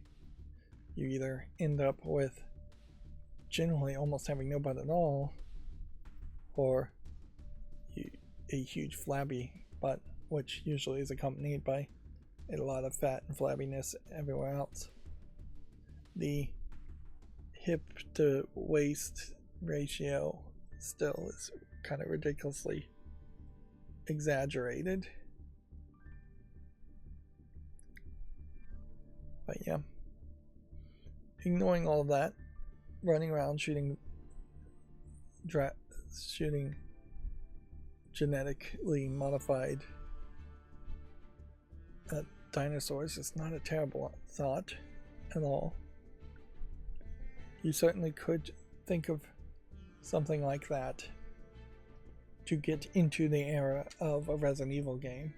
Instead of starting with zombies, start with dinosaurs and then eventually just turn the dinosaurs into genetically modified zombie like bosses that you see in Resident Evil that have no real appearance similar to zombies.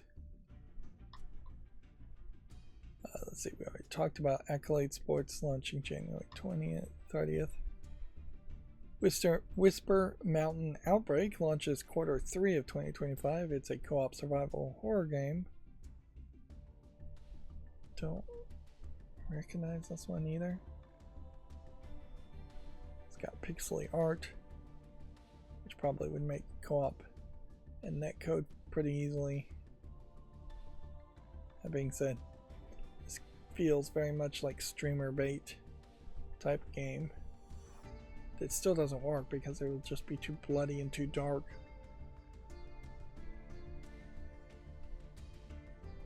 In fairness, I guess if you absolutely wanted a co-op Resident Evil-like game, this might be your best bet, considering how all of the multiplayer co-op Resident Evil games made by Capcom have failed pretty terribly. Yeah, I'm not seeing a lot here that really would intrigue me much. I think there's a problem, definitely, with the idea of being in a darkly lit game fighting zombies and then removing the horror aspects because it's just this pixely art style. Seems like you're not really certain whether you're trying to make the game horror or funny. Horrific or funny. Moving on, Krieg's Front Tactics adds PS5, Xbox Series, and Switch versions. Okay. I would assume that this is a mech-based, turn-based strategy game, I guess. That brings us to gaming on Linux, which I think for the most part we will say that these games I'm going to skip for today, which is really unfair to say that, so let's just try and look through them quickly and actually do the work. Roll the dice to make crazy combos instead of collecting cards in the roguelike die in the dungeon.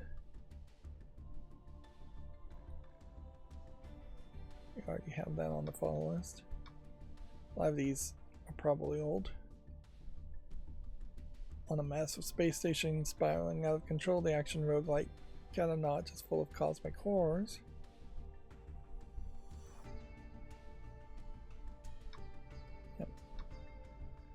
Know that there is actually, we already talked about this one, I'm certain. There actually is some gaming on Linux news, but maybe I clicked on too many things. Yeah. Again, because my macro didn't run, any comparison of things we'd already looked at in the last stream was not done. So yeah. NVIDIA GPU drivers. I should probably make sure that happens. Install that.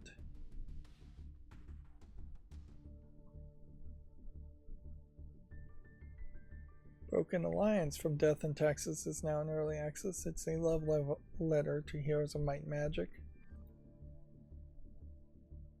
But yes, this definitely looks like the first Might Magic game. That being said, I don't know if I really would want to commit time to that. Linux Mint 22.1 Xayah is out now with improved Wayland support. Although, I don't think I'd really recommend it over, say Chimera, not Chimera Linux, what is it?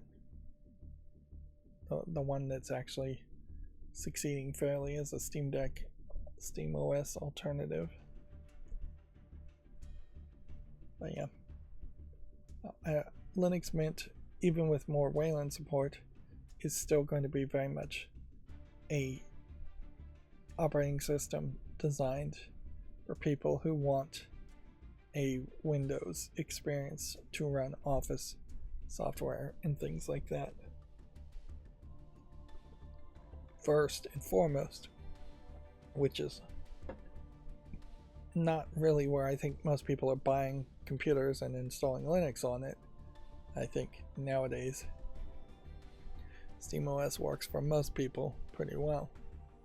There is a problem certainly with SteamOS that almost certainly will never be fixed, and that it is never going to get an official setup to go into desktop mode on boot. So if you aren't okay with that and having to spend the extra seconds to exit out of Steam Big Picture mode, then SteamOS is going to always irritate you with wanting you to play games first. Let's see, Threat Vector is another game. Final Fantasy VII Rebirth getting Steam Deck verified ahead of its release. The popular diorama builder TinyGlade is getting better Steam Deck support. I swear I saw that there was some new article. It's going to be potentially the last 2 or 3 of them, I guess. And yeah, over this weekend, there not being a lot of new news, it's not surprising. Game save data backup tool Ludo Savvy version 0.28 brings new features. For the most part, I'm not sure you really need to back up your saves. Go out of your way to do that, but I can see where a few people might find that helpful. Proton Experimental getting fixes for Marvel Rivals.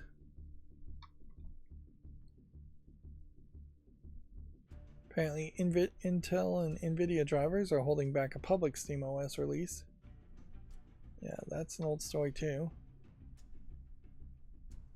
And WebScreen is a customizable open source mini screen that sits on your monitor to help you get notifications. Yeah, these are all old stories. I swear that there was something new.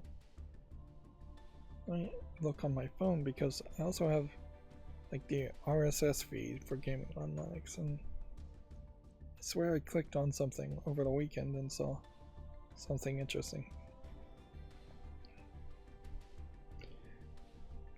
Let's see. January 18th, GE Proton 9-23 was released with Bell.net update fix for Linux. That apparently is the newest article.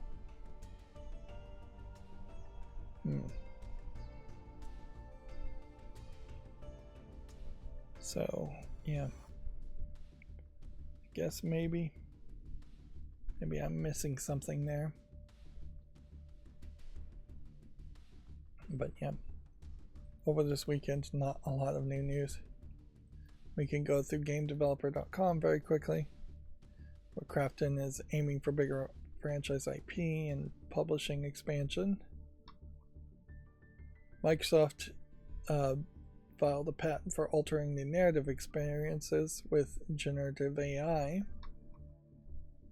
Suddenly canceling 2 live service projects, including the God of War title.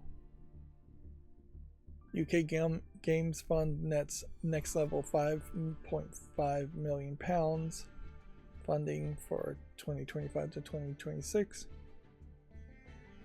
I definitely think that depending on who's in charge in the UK, there is probably going to be some small pushes for more game development to happen in the UK.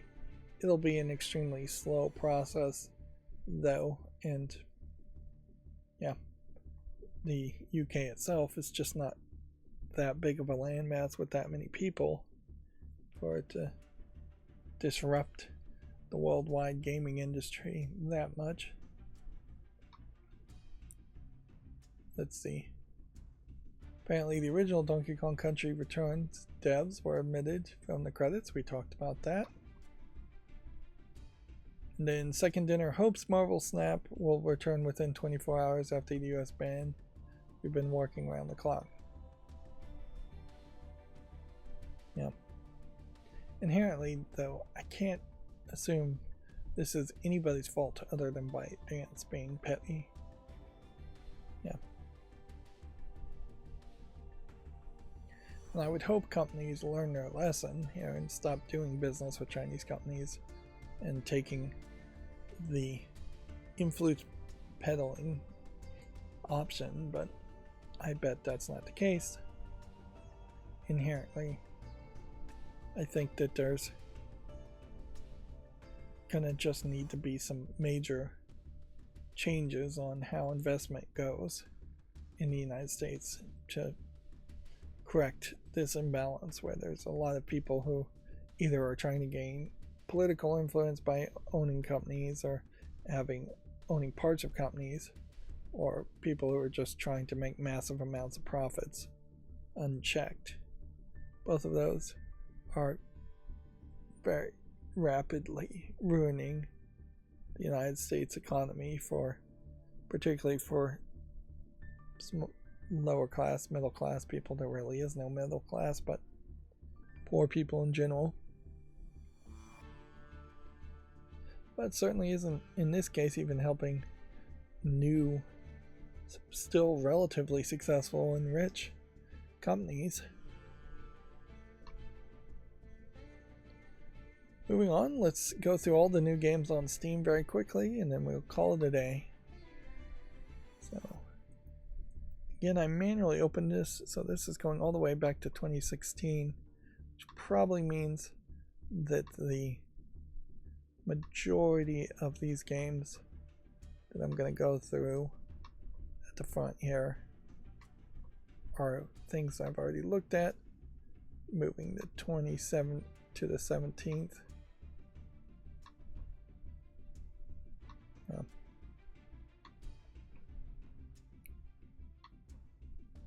Yeah, there's just not likely in my mind going to be anything particularly too interesting released in the next few over this weekend. And honestly, there isn't a real reason why there would be anything too interesting over the next few days. I'm gonna give this a chance. So I don't know if that's the beginning of games I haven't looked at before. I'd almost give this a chance if it weren't so zoomed out.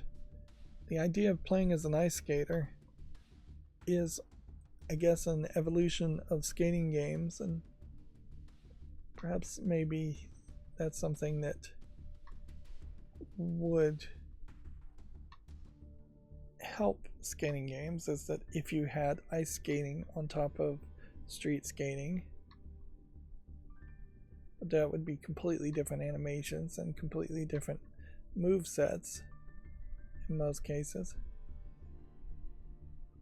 Sky Seed Ranch is starting off mixed.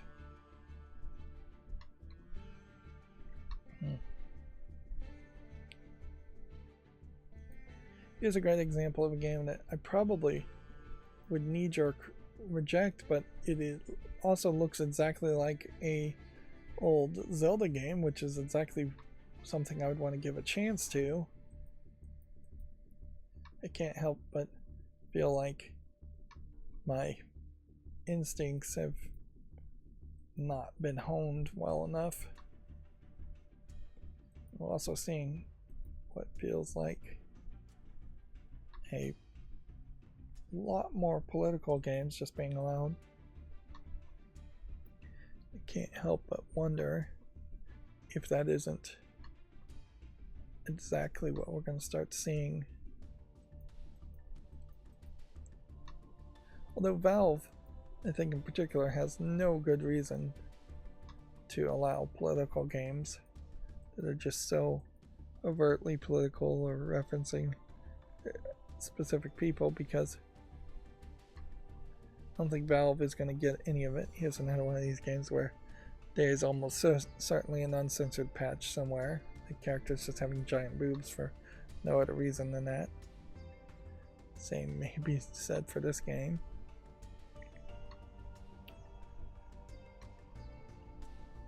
Yeah. A certain level kowtowing to a new administration might make sense, but I think in the case of video games, nothing would happen there anyways.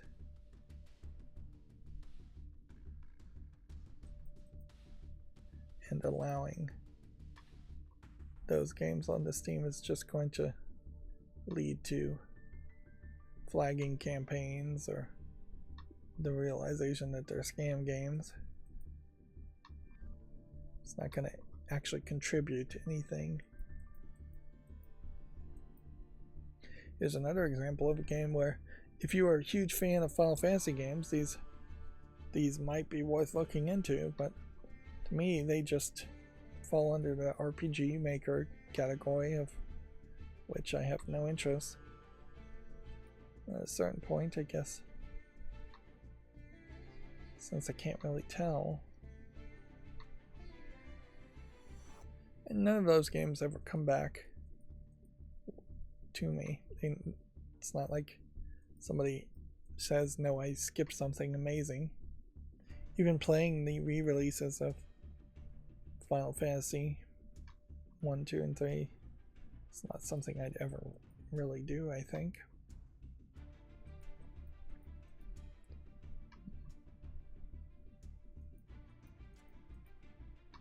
Yeah.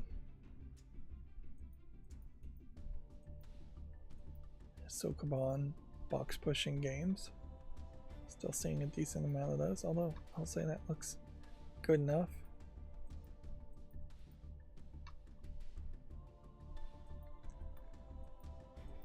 I guess as much as I may get down on myself for not accomplishing as much as I would like, it is worth pointing out that at least I am mostly focusing on the things I think I should be focusing on. I'm not spending extra time rewriting my macros, because that's lower priority. I'm not doing fall list cleanups because that's lower priority. That being said, I could certainly say messing around with Godot to make a clock app is my one exception there, while also gaining entertainment by watching movies and TV shows, streaming.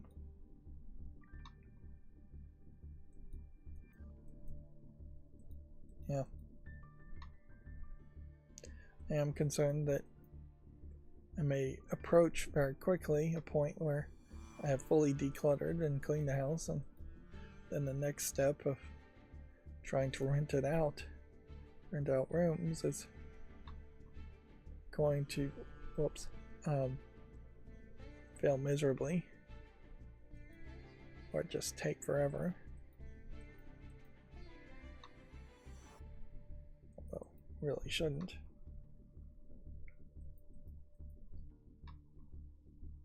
But I guess at that point I would have some extra time on my hands, and so I could focus on other things. And certainly a lot of what I'm doing while decluttering is, some of it is just getting thrown into a box to deal with at another time, so going back and sorting things. It definitely has been the case, is I've made piles and then I've gone back and looked at the piles and realized that there's room for improvement on a second pass.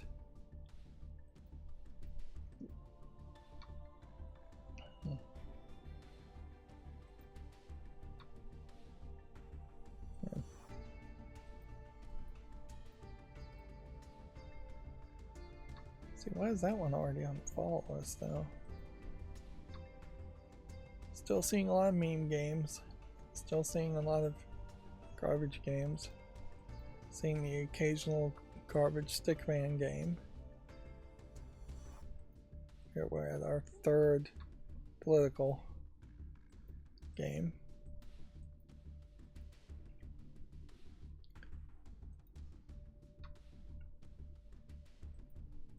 If there were more TikTok style bans to happen in the future. It might be interesting to see how that affects these low-level games that get released on Steam with very little advertisement.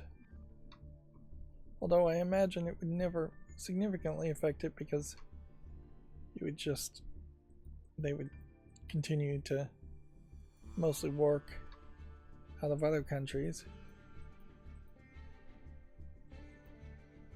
Like, there's been a Russia ban for a very long time, and if anything, there's a decent chance that the Russia ban would go away. And well, now is, I guess, the time to take a sampling and see if there's going to be a flood of low effort Russia asset flip garbage games.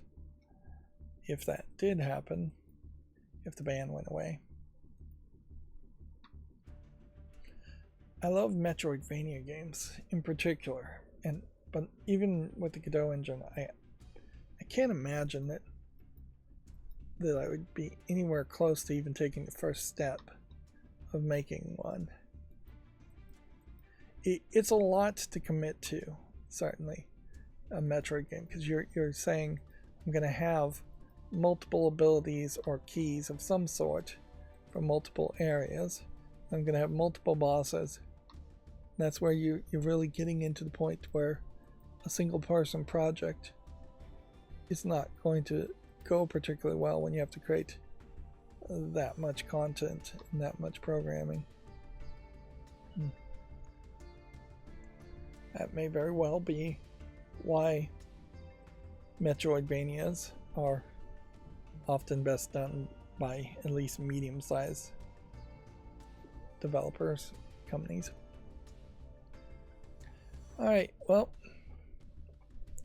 that's going to be it for this stream. As always, I ask you to like, share, subscribe, comment, and keep on watching. Thanks. Bye.